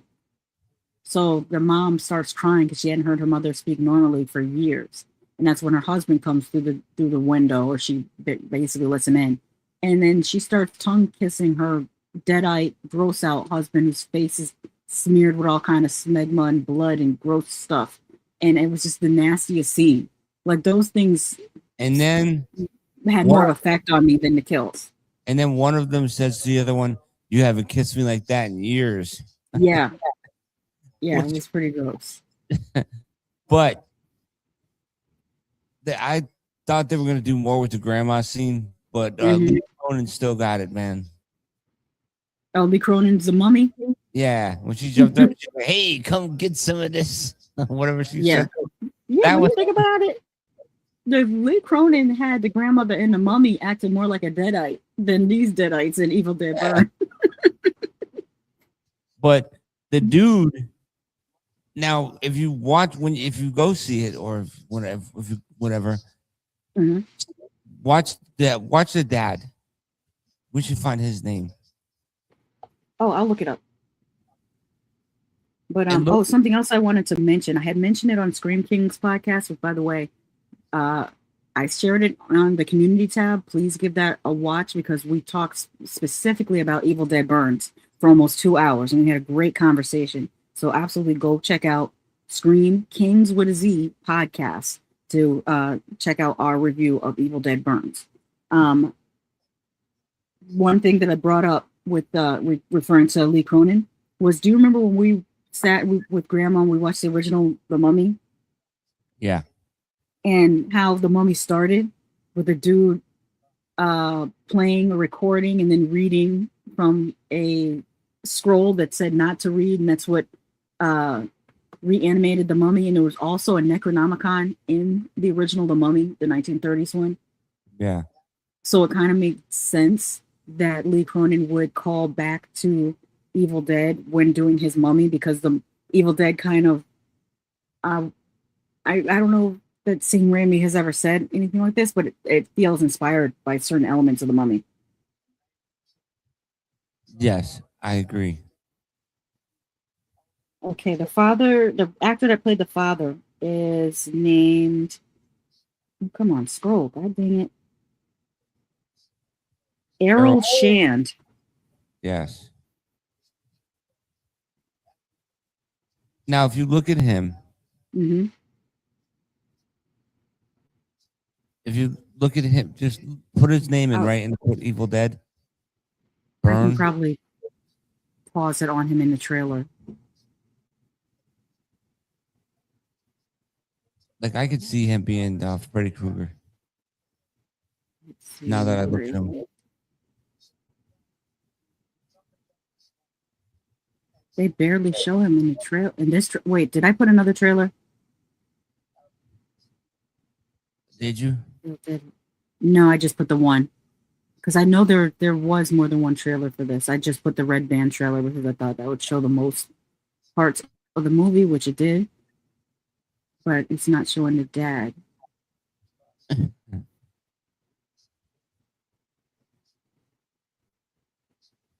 It's weird. But yeah, he definitely was giving like a Freddy Krueger. Like he could play. And, he was very menacing. Deadite. Like he was the most angry Deadite. Yeah. Isn't that what you said about this too?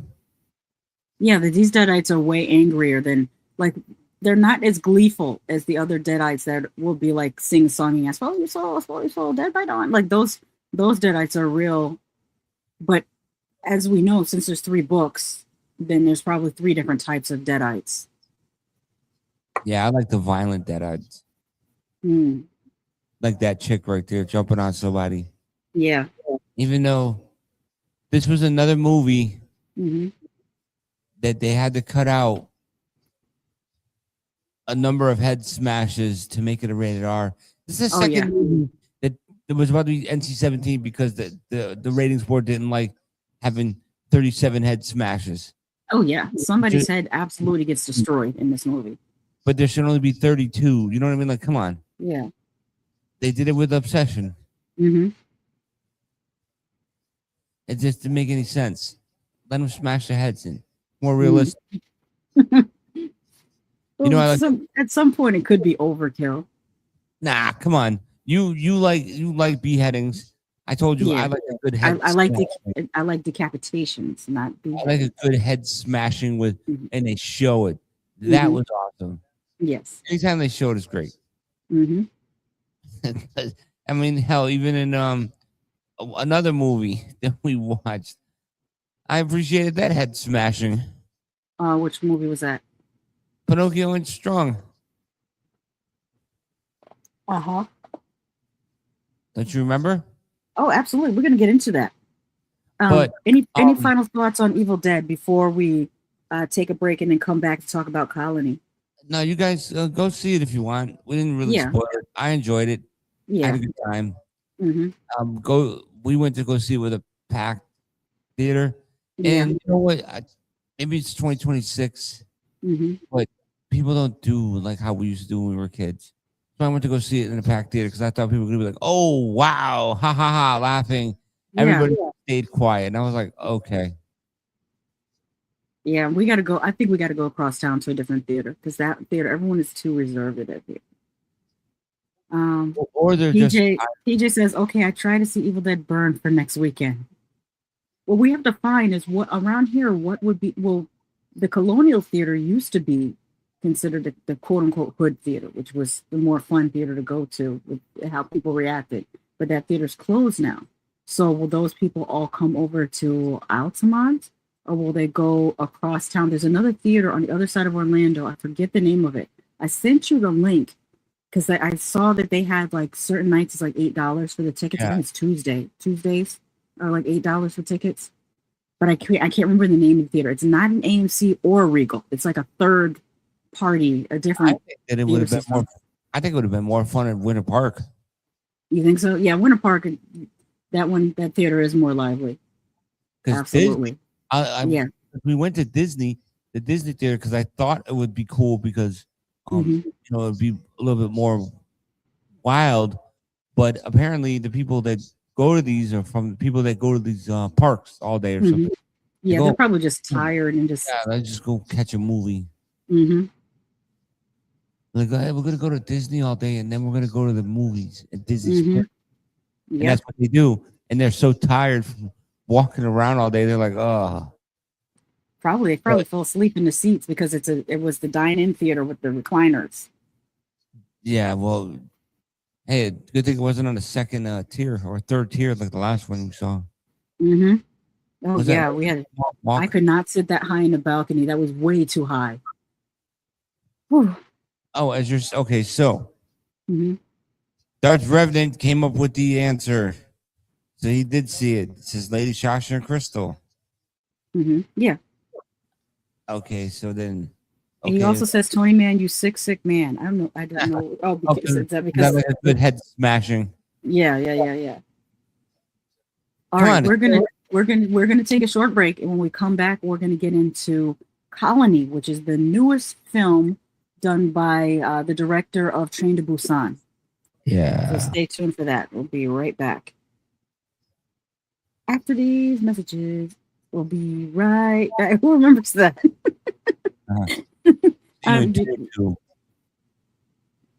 Mm-hmm.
If I entertained you, made you smile, or helped you pass the time, please consider supporting this channel so that I can do that more. Horror channels often get suppressed and demonetized, but you can help in 3 ways: by pledging a monthly contribution on Patreon, sending a one-time tip using your preferred financial app, or you could help for free by liking and commenting for the algorithm, and most importantly, sharing this video on your social media. Thank you so much.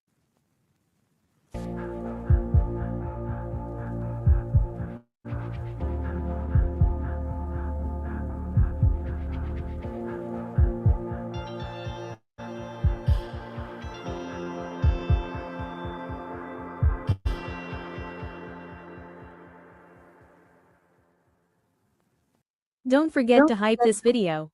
Thank you so much.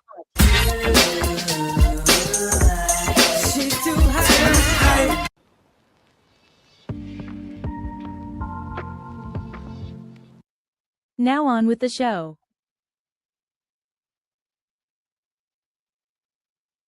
Hey, welcome back. Yes, welcome back. Let's get into Colony. Let me resize everything back to the way I had it. Colony. Now. Chaz says, I remember that. And he says there's a YouTuber that actually uses it in his streams. Oh. Oh, after these messages, I'll be right back. I feel like that's from either Saturday morning cartoons or I don't remember. I remember the song, but I don't remember whether it was on TGI Friday or whether it was Saturday morning cartoons. I think it was let's get Saturday. into there's like a couple teasers for Colony, and then there was like 2 trailers. One is like an international trailer and one is a US trailer. So we will check these out. This is the teaser that they dropped about 6 months ago. It's only 40 seconds long. So let's check it out. 저놈들 처음엔 4발로 걷고 그러다 2발로 걷고 뭐야? 이 새끼들 지금 우리 따라보는 거야? 진화하고 있는 것 같아요.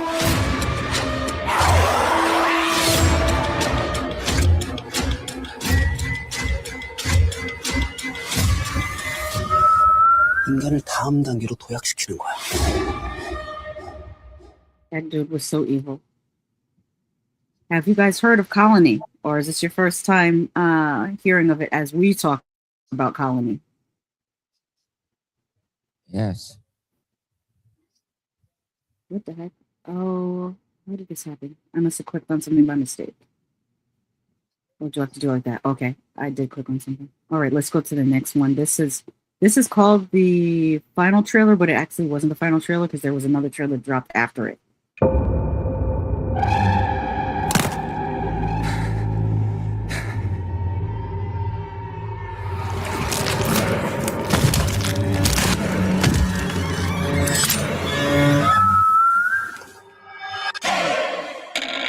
반갑습니다.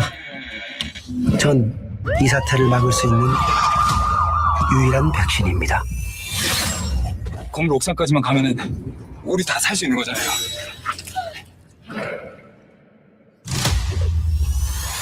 여기서 살아서 나갈 수 있다고 생각하시나 봐요.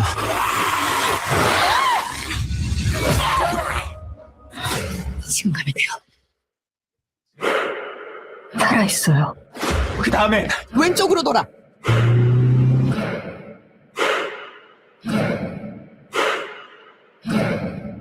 I feel like I've seen her before. This lady here, Kim Shin-rock.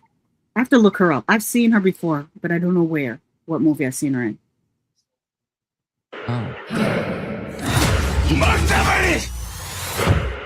어디로 가야 되는지 알려줘요. I also enjoy how in Korean horror movies, they make you care about the characters a lot. Like they really have a way of developing them to a way that makes you identify with the characters and root for them. And I really enjoy that. And here is the last one. We'll go to the final trailer.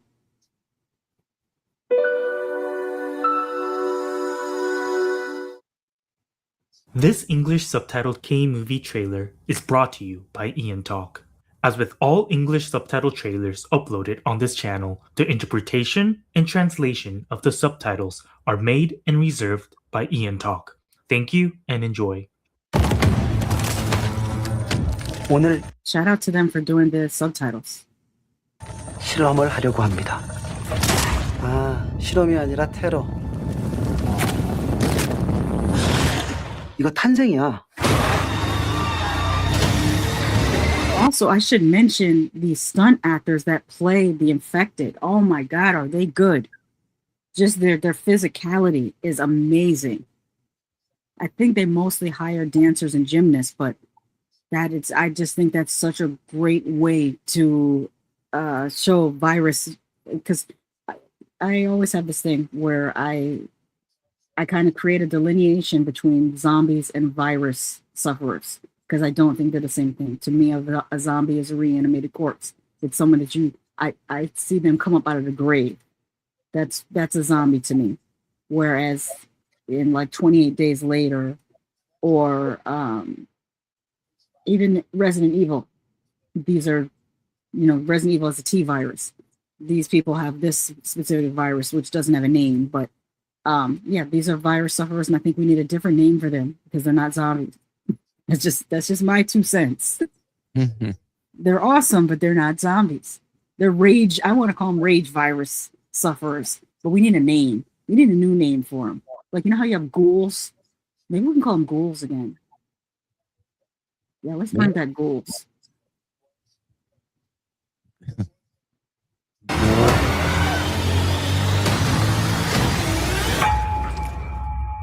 새로운 인류의 탄생.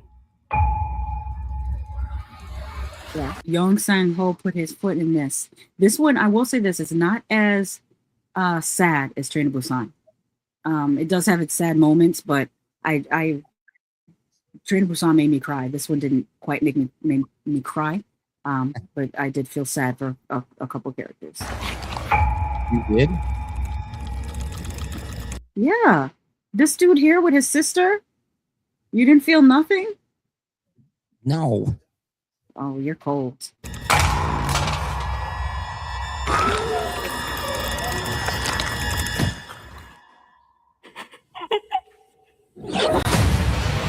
That character was such a waste. That girl that was this girl here. Let me see if I can pause it. Yeah, I might have went too far back. I mean, not far back enough. That's what I'm saying.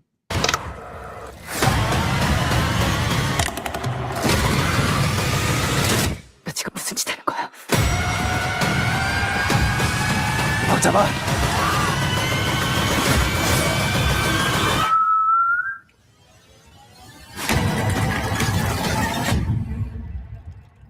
Yeah, let me see if I can find her. Yeah. This girl right here.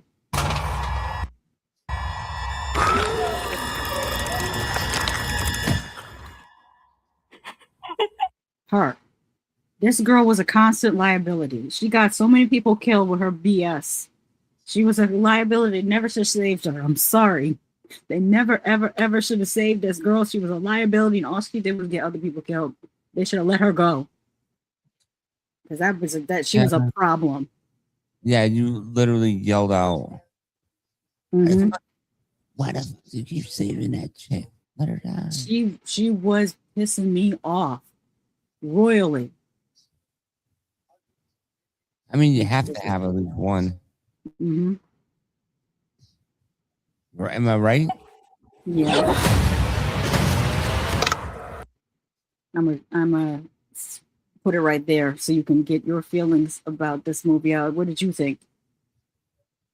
It kept my attention. It was good. As far as characters, there wasn't really anybody I was like, oh, I hope they make it. You know what I mean? I was expecting a Train to Busan where just everybody died, so I didn't put any kind of emotion in anybody. Mm-hmm. You know? So basically, you put on the armor of indifference to get through it. Pretty much, you know, because sometimes there are like,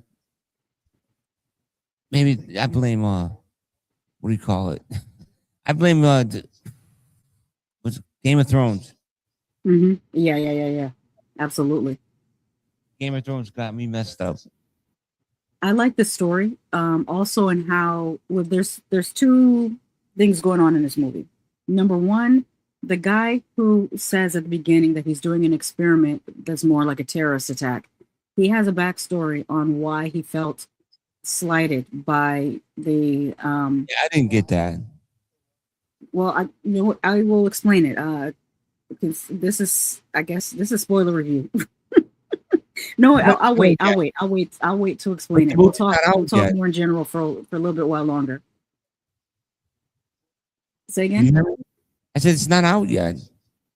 Yeah, so I won't spoil it yet. So we'll have to come back. We'll have to come back, and we'll come back and spoil it later. So we won't spoil this because it's not out yet. But suffice it to say, he's the type of villain where they write a backstory as to why he felt the way he felt and why he wanted to do what he wanted to do. Something happened to him in his past and with his family that made him want to seek revenge.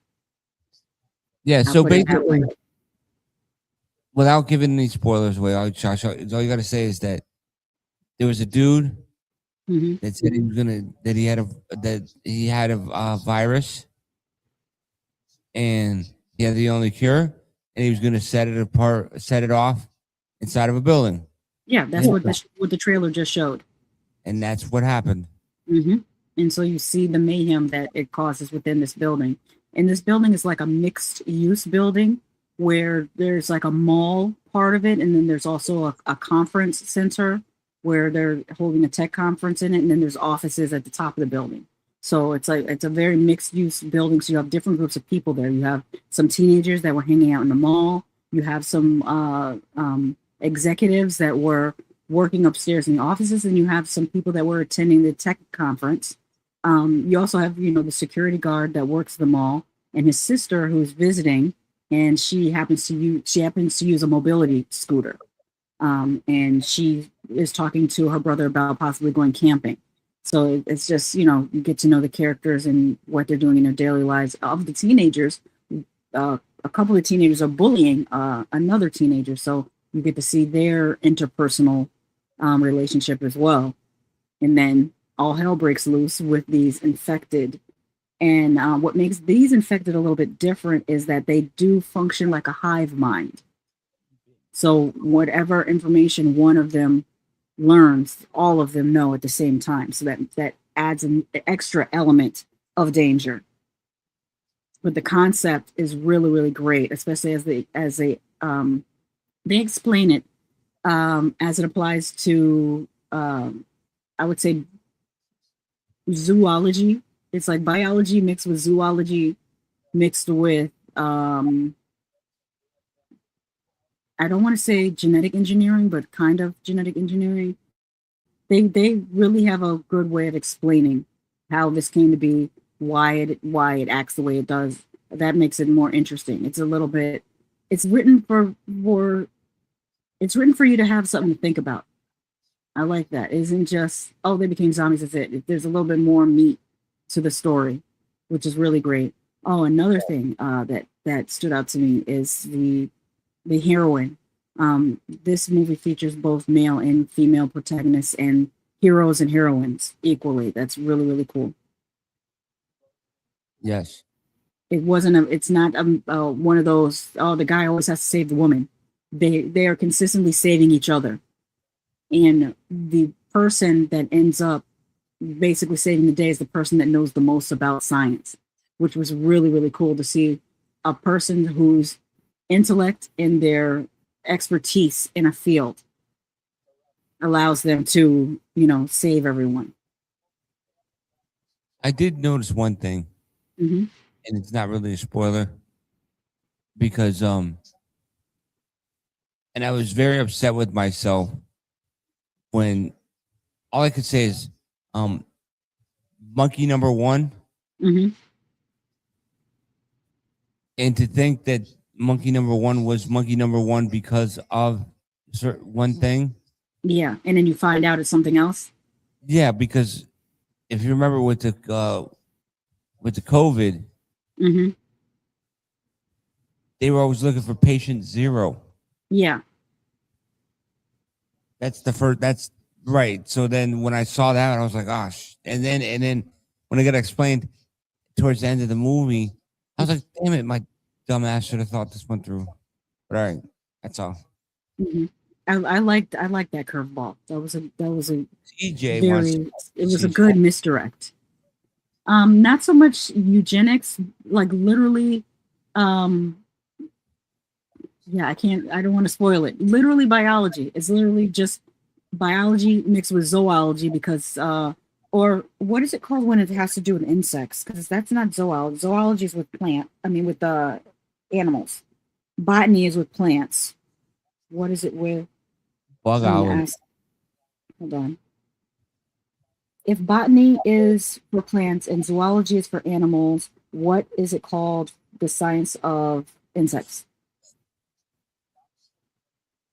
Entomology. Yep, CJ got it. Oh, right away. Wow. I love how, you ever notice how our audience is some of the smartest freaking people? Yeah. These are smart people. They impress me every day, and I really love that. But yeah, I should say when Colony comes out. It comes out in August, by the way, in the US. August 28th is when it will hit theaters here in the US. And I think I would like to go see it again with a audience, see how they react to it. Well, don't go see it at Disney. Oh no. We gotta go to a more. Hell, even that. What the hell was that movie called? That we went late at night to go see it, and there were a lot of people in there, and nobody got scared except for you. Oh, was it Traumatica? Yeah, that. I think the people can't get scared because it's in downtown Disney. So it's as soon as you come out of the horror movie and you see all the Disney stuff, like you're not scared because But that guy, but the couple, mm-hmm. Did they enjoy it? Evil Dead Burn. I'm sorry. Yeah. The couple. You mean, Yeah. They did enjoy it a lot. The couple that when we came out of the theater, Tonyman had to use the bathroom, and I was waiting in the lobby, and I struck up a conversation with someone else who was waiting for their husband to come out of the lobby, and he was saying how his husband was a huge Evil Dead fan, and that he's also a fan, and that they had a good time watching it. And the T-shirt, his husband had a T-shirt on. I remember I made a note on my phone because I wanted to know where he bought the T-shirt because I wanted one also. But now it's escaping me. Cavity Colors. He had an Evil Dead T-shirt, and he got it from Cavity Colors. Yeah. But yeah, they were really cool. I'm surprised you didn't wear your shirt. I don't think I have an Evil Dead shirt. You didn't have to wear an Evil Dead. You could have worn any kind of horror shirt. Yeah, I could have. I could have worn. I have Pieces, and I have Burial Ground. I could have worn any t-shirt, but it's too hot. It was honestly too hot because my t-shirts are not Florida weight t-shirts. They're kind of a little bit thicker cotton. And even though cotton is breathable, but wearing a black cotton tee in the middle of, July in Florida, you really, really have to be a born Floridian for that. I can't. I have to save those for October, November. When we go to another horror movie, I think I want my Camp Arawak shirt. Oh yeah. That's now that shirt I might be able to wear because I think that's a Florida weight cotton. I could wear that. Yeah, it's funny because if you wear that, you really have to be a horror movie fan to get that reference. Yes. Who in the comments knows Camp Arawak and what movie it's from? While you guys are doing that, I will queue up the next thing because now we're going to talk about a movie that I got a screener for. And let me shout out the company that sent me the screener. But when you get a screener, let me just say, Lady Shasha was grossed out from the alien spooge. It was all over. What would you see on the walls there? It's not alien, but it's a mucus. Spooge. And then she was extremely grossed out from it. She was going L, which was funny. Oh, there is one more trailer. You know what it gave me? You know what it also gave me? You said Hive Mind, correct? Yeah. It gave me Invasion of the Body Snatchers, but not. Kind of remind me of Shivers a little bit. If you've ever seen Shivers. Body Snatchers, all because they had the Hive Mind. Oh yeah, that too. That's true too. Pixel Scene Media is who gave me the. Well, actually, I'll repeat that after I forgot there was one more final trailer for this. Let's see if it shows a little bit more to you guys. I think if anything, it'll be sold. Hey, Bill Chill got it. Sleepaway Camp. He says, I saw Sleepaway Camp when I was like 6. I remember that name, Camp Arawak. Exactly.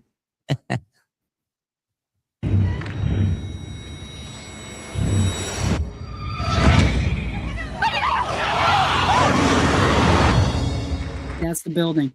This movie, I will say this one thing, that after we finished watching it, I remember I looked at Tonyman and I said, this was the best Resident Evil movie that wasn't a Resident Evil movie. Because it had so many elements. Darth Remnant says Shivers were the sex zombies, right? Yes, they were. Shivers would make a great double feature with It Follows. Tonyman has not seen Shivers, though. I have to show it to him at some point. No, if it's anything like It Follows,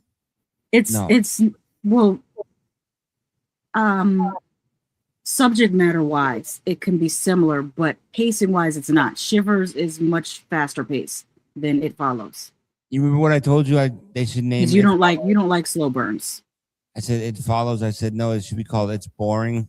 And Shivers, if I'm not mistaken, is David Cronenberg. Oh God, even worse. You don't like David Cronenberg's The Fly? Okay, name another one. There's one I like from the 70s where this lady was giving birth to these weird blonde-haired children that were like messing people up. What was the name of that movie? The Brood. The Brood. I like that one. Oh man, but you've never seen The Brood, so you can't say, "Oh man." You asked me for another David Cronenberg. You said you didn't like The Fly. I said, give me another one because that's the only Cronenberg you always jump to. Yeah, but I said the Brood, and you. No, I never saw it. Well, you have to check out The Brood. I like that one too. But, no, I saw. Was he the one that had made the movie with the dude that stuck the VHS in his stomach? That might have been him too. Yes, that might have been Cronenberg.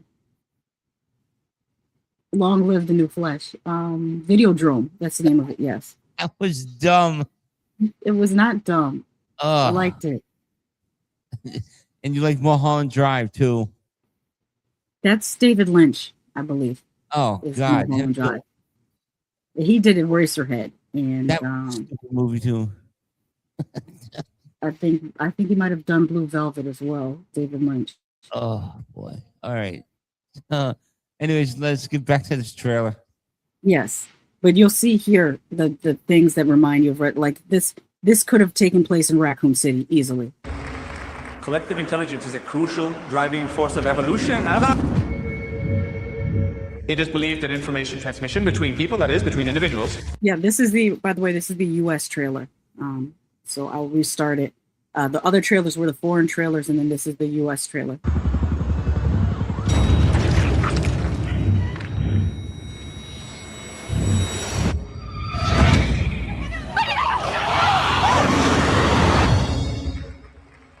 Collective intelligence is a crucial driving force of evolution. It is believed that information transmission between people, that is, between individuals, is also possible.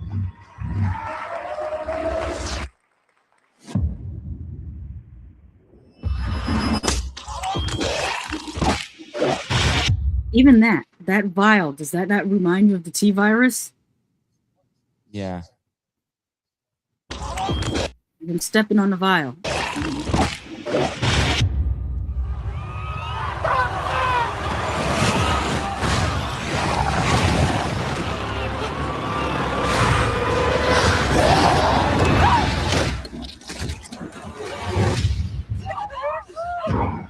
It seems we are evolving through the exchange of information, starting with walking on our own 2 feet, then walking on 2 legs. We are also increasingly having to distinguish between humans. Disappear? It's not me who's missing, but who else? Are you guys just following us right now? Downloading. Yeah, I think the subtitles are not matching what the voiceover is doing. But do you hear what I said? What's that? I said even when they were downloading, Mm-hmm. they were looking like the Invasion of the Body Snatchers. Yeah, they did. They did look like that.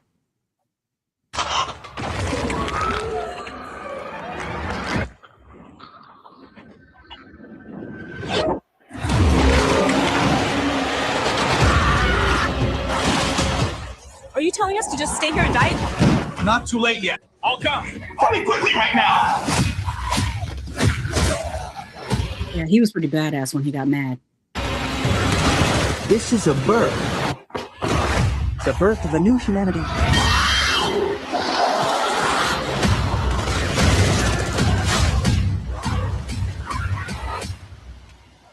That right there was crazy. This was crazy. It said infected at 12 o'clock. Training of the infected in the outlook.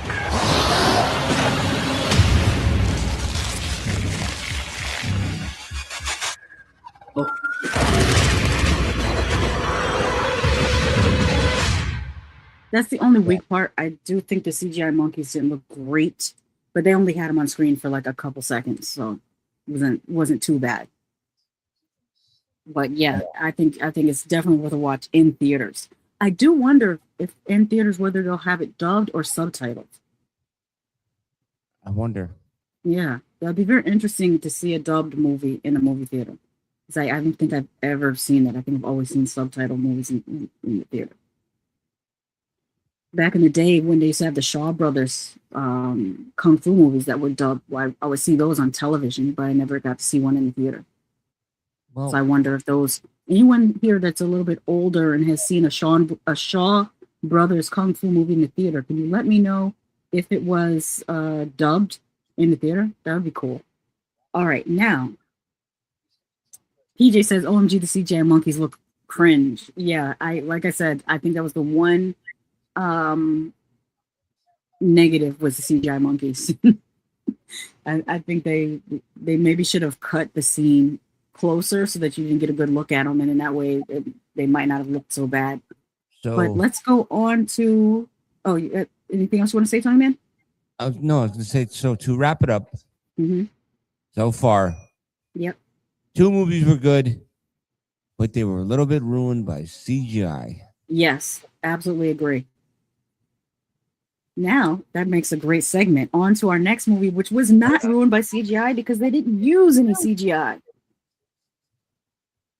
No, they did not. No, they did not. So let's get into the trailer for Pinocchio Unstrung.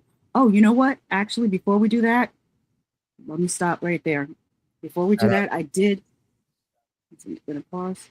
Okay, I did want to get into like maybe for like 2 minutes, public domain horror because I was talking. I think it was on. I was interviewing on a podcast that'll come out shortly. I'll tell you the podcast was Geek Thulu. It was with Geek I can never pronounce it. The podcast is actually called Creepy and Geeky, but it's hosted by Geek Thulu.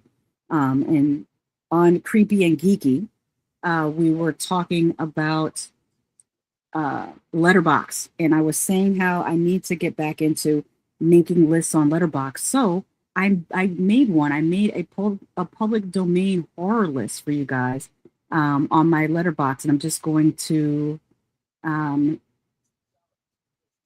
you know what? I actually have to remove this in order to show that. Okay, stop screen there, and then restart screen here.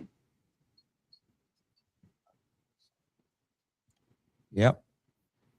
All right, so this is my list of, and you can see my name on Letterboxd is Lady Shasha, or you can also see up in the top here, it says HorrorFreq with a FREQ.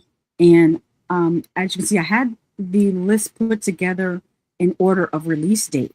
And so it seems that Leprechaun jumped off the whole public domain Fairytale horror. The Leprechaun series back in the 90s, I want to say it came out in 92 or 93, followed by Rumpelstiltskin and Pinocchio's Revenge, which I showed to Tonyman, and we also did, I believe we reviewed Rumpelstiltskin and Pinocchio's Revenge right here on what we watched last weekend. So definitely check out that review because we had fun talking about those. And then, as you can see, there's several more Leprechaun movies here. Leprechaun in the Hood, Leprechaun Back to the Hood, Leprechaun Origins, which was horrible. And then there's Winnie the Pooh, Blood and Honey. Mary Had a Little Lamb, Winnie the Pooh 2, Blood and Honey. Cinderella's Revenge, which I haven't seen yet. Goldilocks and the Three Bears. The Mousetrap, which of course is using the Steamboat Willie version of Mickey Mouse. There is a Dark Little Mermaid, by the way, which is a horror movie. Mickey's Sleigh House. Peter Pan's Neverland Nightmare, which was not very good in my opinion. The Ugly Stepsister, which I actually very much enjoyed. I thought that was done really, really well. The Ugly Stepsister was done in a style that reminded you of the Vortilac. If you've seen the Vortilac, I put those two movies together. There's something about the dreamy filmmaking that was done. They really make it feel like a fairy tale, but still a very dark fairy tale. Piglet, I think it's in the same universe as Winnie the Pooh, Blood and Honey, but I could be mistaken. Then we have Mouse of Horrors, Popeye's Revenge, I Love Willie, a new Rumpelstiltskin, which I haven't seen yet. I have seen Shiver Me Timbers. I think one of these was good. Popeye's Revenge, Shiver Me Timbers, and also Popeye the Slayer Man. We watched all three of those. One of them was good. Two of them were kind of mediocre. I forget which because they're all Popeye movies. You have Screamboat, which is another Steamboat Willie. Mouseboat Massacre, another Steamboat Willie. Hook, which obviously is coming from Peter Pan. Then we have Leprechaun the Beginning. I'm trying to remember whether I saw that one or not. Bambi the Reckoning, I heard was okay, actually. And today we're talking about Pinocchio Unstrung, which, by the way, shout out to Pixel Scene Media for getting us a screener to see Pinocchio Unstrung. Then coming up, these are the movies that are not out yet, but they're in production. The Mousetrap, Welcome to the Mickeyverse. Betty's Revenge, I believe, is out, actually. That one's based off of Betty Boop. Ponyverse, there's a Ponyverse Monster Assemble that's coming up. Pinocchio Unmasked is coming up. Mickey versus Winnie, which is Mickey Mouse versus Winnie the Pooh.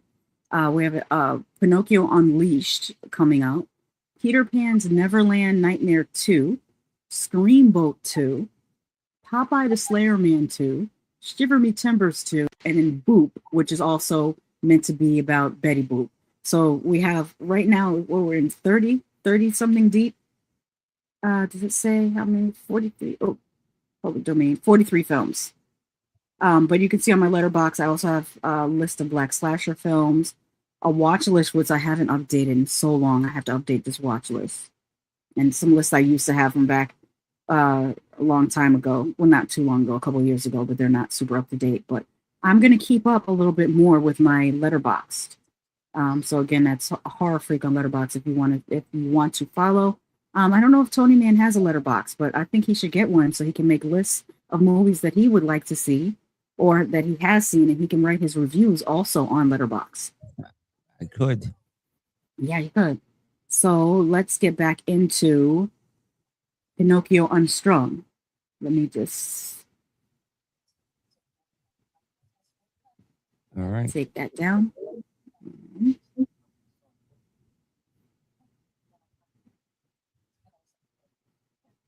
Oh, man. Just give me a second. I got to share the screen. Only thing I didn't know. And I do see in the chat here, CJ says, "Oh, hell yes, Lady Shasha, you are a hero. I'll leave a comment after this post as a vid about public domain characters to explain." Absolutely. You know what? I might clip that section of this video and just post it on its own about public domain horror that's coming up. Once this video finishes rendering, I'll clip it and I'll repost it by itself. But let's get into this Pinocchio Unstrung, because I should say I do enjoy public domain horror, the ones that I've seen so far. Although I did not see Winnie the Pooh Blood and Honey 2, which has been out for a while. I've been meaning to see it, but I've got to see that. Do you have any thoughts before I hit play on of public domain horror that you've seen? I think I can't remember which Popeye one we saw. We saw 3 of them. Yeah, there was one in the warehouse. There was one at a cabin in the woods. And there was another one that was in like just a neighborhood where these people, I guess someone had gone to school with Popeye as a child or something. They all kind of blend together in my head. I actually think the Mouseboat Massacre was a little bit better than the Popeye ones. Yeah, and then we watched one with David Thornton. Yeah, I think he was in Mouseboat Massacre, wasn't? Or was he in Steamboat Willie? It might have been Mouseboat Massacre, I think. Because remember, they were giving references to all Disney characters, like when the girls came down. Mm-hmm. One was called named Belle. The other one was called Jasmine. Mm-hmm. And that was pretty funny. But now, if I'm not mistaken, Pinocchio Unstrung is by the same company that did. I hope I'm quoting this correctly. It's my understanding that it's done by the same company that did Winnie the Pooh, Blood and Honey. So I think it's part of their thing. But let's check out this trailer. Oh, okay.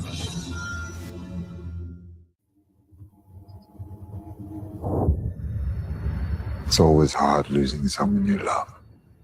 I'm sorry I had to experience all that so young. I wish Zach was still here. Doesn't feel the same anymore. When you wish upon a star.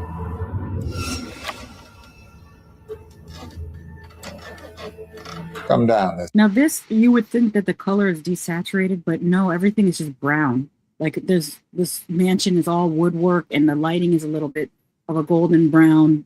It's just the way that the set or the location looks. There's someone here I want you to meet. Now that's kind of desaturated. I just thought you could use a friend. This could be good for the both of you. It's alive.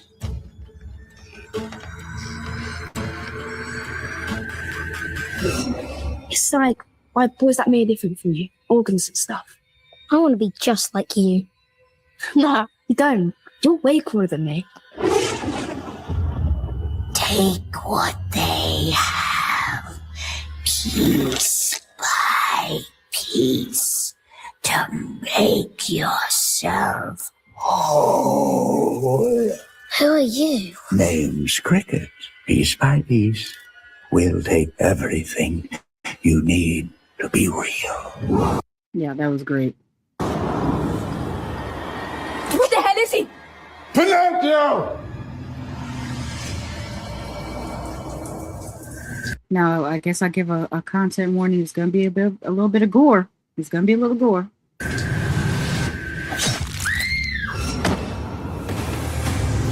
You James the Storm! He was wearing her hair. You see the hair? One hell of a glow-up, kid. Think Geppetto is hiding something. My belief that the soul does indeed remain after death. Call the police. Well, I tell them what, Dudley, that a homicidal doll is on the loose? The subject is dangerous, born evil. Yeah, that was nasty. Look at this. These are practical effects. I'm going to be a real boy. I'm going to be just like James. Oh, that was great, too.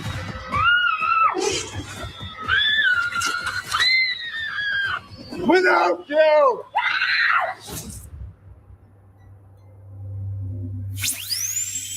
Let's give you a smile.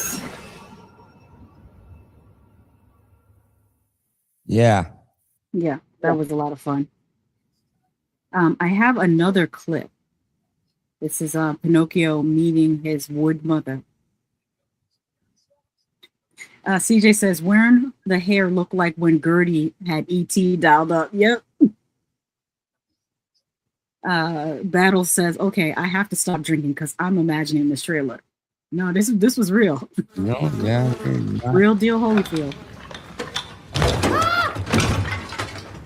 Oh, my head.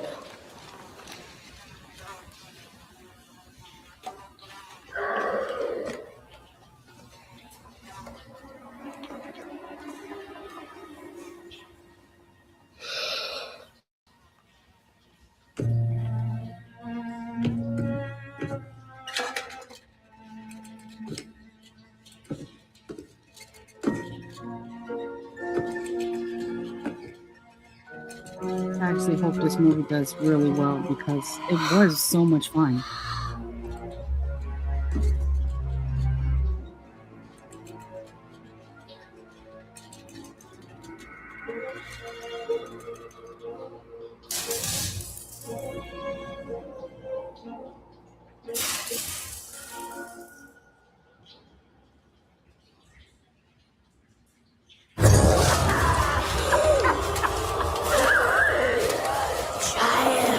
Come closer.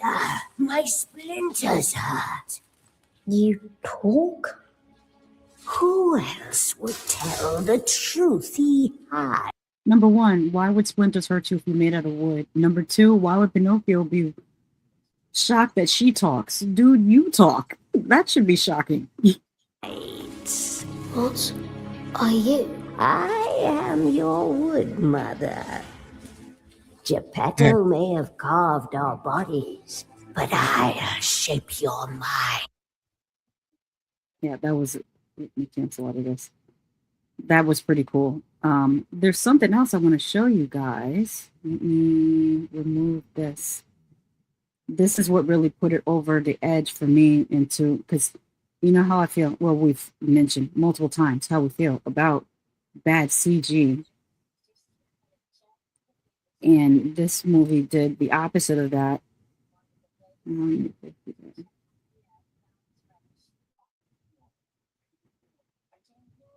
What happened? Oh, I thought I had put something. Someone give. Can you check the chat while I pull something up? I thought I had it saved, but just give me a second to pull it up. All right. Let me see. Stop drinking. Why Zim have such plentiful organs? Oh, Doc. Haha. And then Doc says that episode that got the show kicked off Nickelodeon. What, Invader Zim? Is that what you were talking about? I don't know. I'm asking Doc. Oh. Well, anyways. All right, here we go. Oh, okay, we're back. Yep. Stop the screen. Wow, so what invaders them? The screen again. But Pinocchio was fun in some, some parts. Used for the Pinocchio horror movie.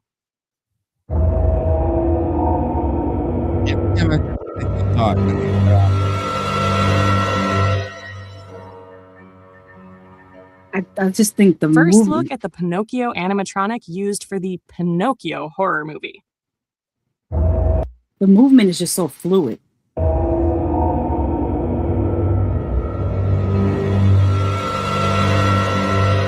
But yeah, they used an animatronic for the entire movie, and practical effects. There's zero CGI to be seen in Pinocchio Unstrung, and I really enjoyed that. I also enjoyed some of the line delivery. Yeah. Like just some like the characters reacting. Oh god damn it. I'm just trying to move this over. Bump it. I can't make it, so I'll just leave it. Some of the characters, like they had realistic reactions. Like when the little boy first sees Pinocchio and he says, "What the fuck is that?" that was realistic. Yeah, you did say that. Mm-hmm. The Pinocchio's reactions to things, because he is when he comes out into the greater world, because he was kept in the basement, and when he comes out into the greater world, he does learn about things as though it's his first time on Earth, because it kind of is. And he's observing human beings, but he's sometimes getting the wrong signals because he observes people being bullied and that sort of thing. And he does some slasher stuff, but he mostly slashes people who are terrible people. Yep. So he's almost like an anti-hero. And he's trying to be a real boy, so he takes their body parts. Yes, he does. And he took one specific body part. Yes. He was very interested in taking different body parts and applying them to himself so that he can become a real boy. Yes. Especially, like I said, especially one in particular. Mm-hmm. Yeah, a specific body part that he was very fascinated at why he doesn't have one, but other males have that body part. So he was specifically interested in gaining that body part. But this movie was fun the way the original Leprechaun was fun, but less silly. It wasn't quite as silly as that, but there's something, maybe it's just the animatronics of it all that made me feel like when you first watch Child's Play, Leprechaun is not animatronics. The style of story being kind of a magical story is why I kind of tie it to Leprechaun, but it was just so much fun, and I'm glad that it's coming in theaters. And shout out to the UK for producing something like this, because usually this is, as a USA, and this is our stuff. The slasher thing, that's our stuff. Although the Italians did give us a run for our money with the Giallo. The Giallos are pretty good. But I don't see a whole lot of slasher movies coming out of the UK. The ones that come to mind immediately are like Don't Open Till Christmas. That one was from the UK. And then obviously the Winnie the Pooh, Blood and Honey, those are from the UK.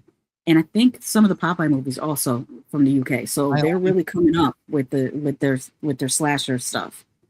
My only issue is me personally. Yeah. With different strokes, different folks, I guess, but I couldn't understand some of that English. I think some of the audio was muffled. That's why I kind of wish that the screener had subtitles. Just because every now and then it wasn't the accent. I think it was the audio. Oh, okay. Because the audio was killing. But I did hear you chuckle every once in a while when you heard a "wee" or yes. Yeah, there's a scene where he's riding. Actually, let me find it. They have it clipped on here on YouTube. Let me find the scene. It might be in my history. Hang on. Let me. Oh, what the heck? Oh, while you're doing that, Mm-hmm. Doc says, seriously though. Wait, let me see. Oh yeah, it's just seriously though. He's very interested in puppeteering. And CJ says, I used to be that, I used to be too, Doc. That was a long time ago. My eyes are blurry right now. But that was a long time ago, and the internet wasn't too much of a thing. I recently made clay doll heads and hands, though. Paul George says, so at the end he becomes a real boy, but in a grossly way. Not particularly, no. No. Oh, do you want to talk about who played Jiminy Cricket? What I found out was that Jiminy Cricket was played by Robert Englund. So, and they even had him kind of look like Freddy Krueger. Mm-hmm. The cricket. Like, come on. And he had some good lines, like when he grabbed the girl's hair, put the hair on, had a robe on. He almost looked like Buffalo Bill. And that's when the cricket says, I admire your glow up, kid. That was pretty funny. Yeah. He had some funny lines. Oh, Doc says he's more interested in monster puppets than dummies. Less creepy. So you want to be like what's his Tommy? Doc, you want to be like Tommy? Come on, anybody get it? Rawr, rawr, rawr. Tommy. Friday the 13th, part 4. Oh, yeah, that's right. You should have said Tommy Jarvis. Tommy Jarvis, when he had the puppet, he was like, rawr, rawr. What is it? The puppet. Oh, Mom. He did hit a high score in Galactica, though. I think he said that. Anyways. Could you read PJ's comment while I pull it up? Please. Yes. PJ's. There was a version of Pinocchio in the grim adventures of Billy and Mandy, where Pinocchio tells Billy that he's sad and wants to be. Sorry, I was swallowing. He's sad and he wants to be a real boy, and then straight up tells him, I want to devour your flesh. Jeez. Yeah, those Grimm's fairy tales are pretty they're actually pretty weird. Like, even I said that on the mailbox, like, do we ever learn what Geppetto's real name is? And I said, no, I just thought his name was Geppetto. Probably G. Petto, because he's making a little boy, kind of like Small Wonder. Like, why would you make a little girl robot and you're a grown-ass man? Yeah, that was weird. But here's a clip of Robert Englund as Jiminy Cricket. Now, where are you? It's kind of a mixture of Jiminy Cricket. Oh, get off! What the hell? Who are you? Name's Cricket. Your wood mother sent me to keep you on the right path and obey the grown-ups. To help James. That's right. The world's full of rot you need to stop. Like whoever is in that room. Oh my God. And remember, piece by piece, we'll take Look at the nails. Everything you need to be real. Thanks, Cricket. Let's do this. For James. Let's make that sure. Yeah, you see how his hands look like Freddy? Yes. And this is when he was saying "we" when he was riding on the cart in the hospital.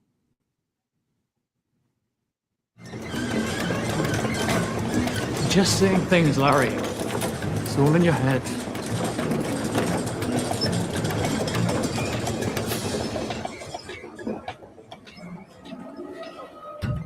Dr. Robin. There you are. You know what? I just picked up on that. What? Christopher Robin? Yeah, Dr. Robin, and it's Christopher Robin. It didn't even, click the first time I watched it, but now, yeah. I can understand it.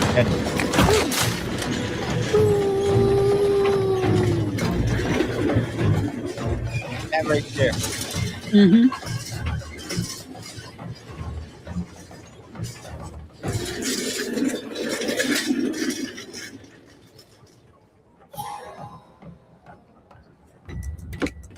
You're a bad man.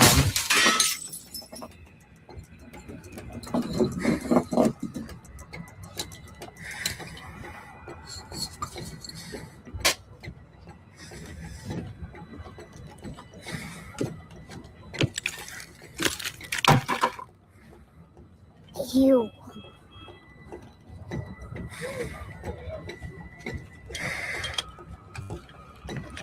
Where have you gone? The paralysis is temporary, so try not to worry. I'm going to get something for the pain.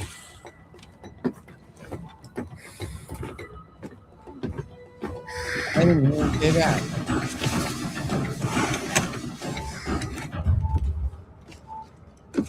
Found you. Now, for context, this is a drunk driver who injured people drunk driving, so that's why Pinocchio was saying he is a bad man. There you are. But yeah, that's... And then he rips his face off. Mm-hmm. Yeah, he rips his face off, and he takes his organs out and takes his heart out also. But yeah, the effects were really great. The one critical thing we kept hearing was that when we watched this movie was that people think that people are made out of Play-Doh. Yes, because the way Pinocchio was able to rip people apart with his little wooden hands was way too easy. No, it's not. You ever rub up against a tree? What happens to your skin? Oh, that's true. That's a good point. He's wood. He's it's a lot tougher than skin. You know what I mean? Like I've had some wood, or I've rubbed up against it and I got a cut. Because we're flesh. But yeah, but Darth Redman says, Tonyman, how dare you defame Small Wonder? Step outside, kind sir. What, the show is stupid. Mm-hmm. Did you like? I liked Small Wonder. You did? Yes, and I talked about her in my Megan review because I said Megan is Small Wonder, just a horror movie version of it. You know what show I liked? What? What the hell was it called? Silver Spoons. Oh, mm-hmm. And I didn't really care for Silver Spoons too tough. Ready for my other one? What? Give me a break, I sure deserve one. Yeah, nope. Nell Carter was the best. No, the best 80s sitcom, and I will take it to my grave, is Golden Girls. Come on. Hey, BC, we're about to wrap things up, but make sure you rewind it and watch the whole thing. Oh, CJ says, I lost a toenail working on a chair, but that's my goofy ass always needing to be barefoot. Ooh, that sounds dicey. Oh my God. No, it's funny because picturing that. I used to work in a wood shop, and we used to have 2x4s, like in stacks and like in a bundle. And I remember, like, I would cut them. I would step to the side and cut the 2x4s because sometimes they would roll, like they would all just roll off, like smash onto the floor. And I remember one day one of the owners came in, and he's wearing flip-flops, and I'm sitting at my building table and I'm working, and I'm looking at him, and he grabbed a 2x4 and he threw it on top of the pile, and it rolled off and went bink, and it hit him right in his foot. Oh, and it was like right on his toe, and I just saw his whole face. And I told him before, I said, don't come in. The owner now said, you shouldn't come into the shop without closed-toed shoes. You're going to hurt yourself. And he was like, shut up, Tony, man. I got this. I own this building. I know what I'm doing. And then it landed on his foot, and he looked right at me and said, shut the fuck up. Don't you say anything, because I was already laughing at him because I saw it happen. I told him. I said, wear shoes, bro. And he was joking around with me. He said, shut up. I know what I'm doing. And he landed on his foot. I thought that was probably one of the funniest things I've ever seen. That and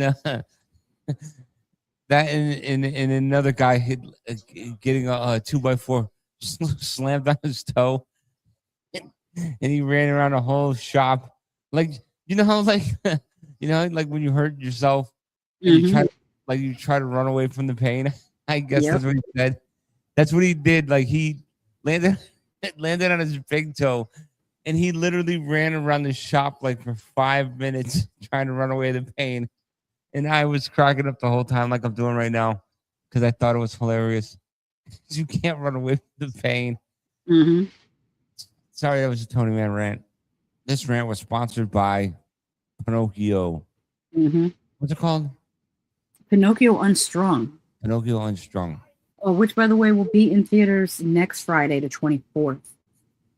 And shout out to the director who gave you up. No, it's not the director. It's the film company. Oh, shout out to them. Pixel Media. Or Pixel Screen Media. I'm sorry. One other thing I need to share is I will be back on here on Sunday night. Hold on, let me go to. Make sure you guys watch these movies too. Yes. Well, Sunday night we will be back with the whole team from Voyage to the Bottom of the Barrel. We'll be talking about Nuki and Stepfather, which is a Tubi original, a Chris Stokes original Tubi movie. So you already know what to expect. And Nuki is like, you know how Mac and Me is like a ripoff of E.T.? Nuki is like a ripoff of Mac and Me being a ripoff of E.T. It sounds like a really horrible movie. Hey, it's the bottom of the barrel. It's a voyage to the bottom of the barrel. And so that we'll be back here Sunday night at 8 p.m. talking about those. And like I said, also check out Screen Kings podcast, Kings with a Z. We went into depth about Evil Dead. Burn. Not Rise. Burn. Evil Dead Burn. Doc says, remember, if Pinocchio says he likes your hair, run fast. And he also says, good night, everyone, with his spaceship there. And CJ says, Nuki, huh? Yeah, that's going to be an interesting one. The only place I should mention where to watch these. Stepfather's on Tubi for free, and Nuki is on Internet Archive. So if you go to internetarchive.com, Nuki is there for free. And with that, I guess we will get out of here. Any final thoughts, Tony Man? Nope, not at all. See everybody next week, I guess. When we're gonna what are we gonna review? Shall we talk about no clue. I have no clue because I'll have to look. Well, actually, while we're sitting here, why don't we look and see? Let me see what's coming out next week. Horror movies releasing July 24th.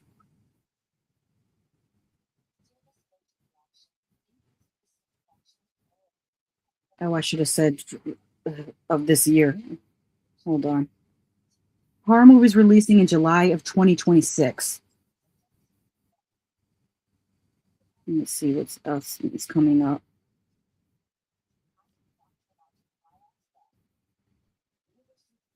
Nothing really. I'm seeing something called Saccharin, but I thought that was out already. There's something called The Mouths, which is by Ju-on director Takashi Shimizu, but I don't know if that's available here in the States. We could do The Devil's Mouth. What's The Devil's Mouth? A YA survival thriller following friends on a guided swim through a remote cave system who realize a bloodthirsty shark is trapped in there with them. I'm so done with shark movies. There's something called Human Reaper. It's a co-production between Japan and South Korea about an elusive serial killer who transforms into gas to destroy victims from within. See that, man? You don't like any good movies. When does Her Private Hell come out? Hold on, let me see. Her Private Hell, July 24th also. I want to see Her Private Hell. That looks like it's also meant to be a slasher. What about that? Is that the Big Mama one? No, that might be out already. I think you're talking about it's something Maniac Woman. Hold on. Maniac Woman movie. Frankie Maniac Woman. That one might already be on Shudder, I think.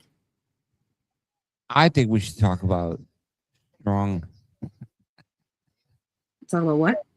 Strong. Oh, Strong. That means I'd have to watch it. Yeah. What? We could do it. We could do it. But what could we pair with Strong? Oh man, I don't know. I don't know. I'm trying to look. Hey, Rennie Harlan's doing The Strangers Chapter 3. Here we go. Don't care. Why do you say it like that? You don't like Strangers? No, I don't like any of the Stranger movies, not even the original. I find them dreadfully boring. And it's just a bunch of cutaway killing. Like it's nothing. It's not for me. Some people might enjoy them, and I don't want to, be too negative. But they're just not for me. The Stranger movies are not for me. When does the Ice Cream Man come out? August 7th. Oh, that's August. Okay. Well, we can find something else that's on streaming to pair with Strong, possibly. Nightborn. Wait, hold on. There was a couple new trailers. Let me look at my watch later. I could swear I saw a couple new trailers, but I'm trying to read this. Oh, go ahead. This one's called Nightborn, July 31st. It says, in this Finnish folk horror with the echoes of Rosemary's Baby, Saga and her British husband John move into a remote house in Finnish woodlands while planning to start a family. But when their child is born, Saga suspects something is terribly wrong, which would have to be another Changeling. Probably. I think it's a Changeling story. Yeah, something like that. There's a trailer here called The Shug. Sweet. Did you Let look me see when it comes out. Before I even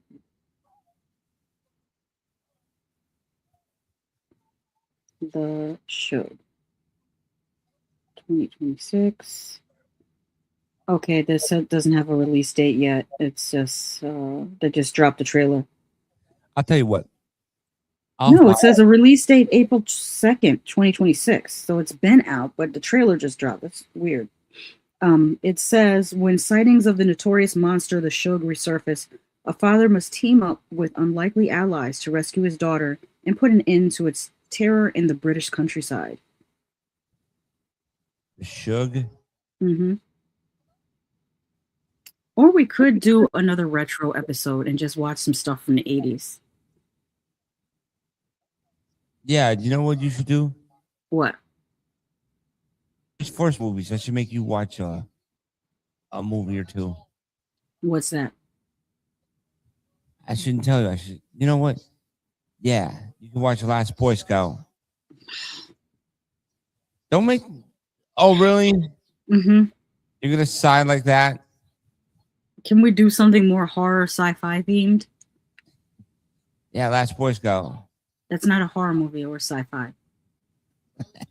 My channel does horror sci-fi fantasy. We could do sword and sorcery while we watch Deathstalker. Why don't you watch Beastmaster? Okay, we could do that. Kidding. No. Oh, okay.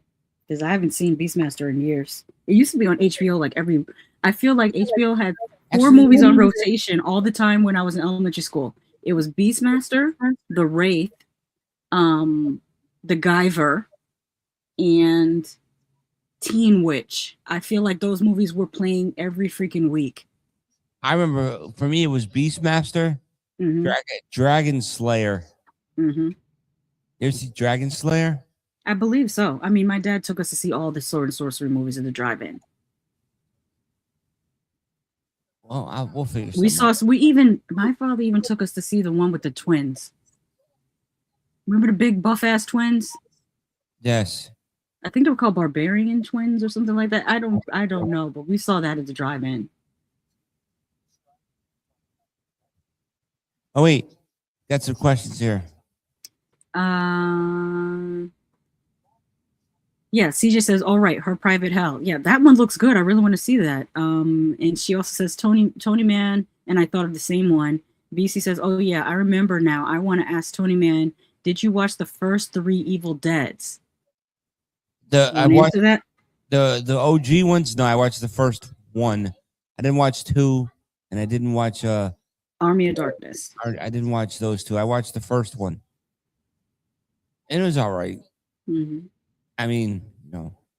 CJ says there's a cool Bruce Willis movie about a superhuman prison break. And she also says, I mean, it's kind of recent. Just wanted to mention it. And yeah, she says Barbarian. And BC says, yeah, the Barbarians, at least the dress in zebra stripes. And CJ says it was called Barbarian, Lady Shasha. Oh, okay. It was just called Barbarian singular. All right. And then wait. Wait, a Bruce Willis movie about superhuman. Didn't he like? Doesn't he have like Alzheimer's or something now?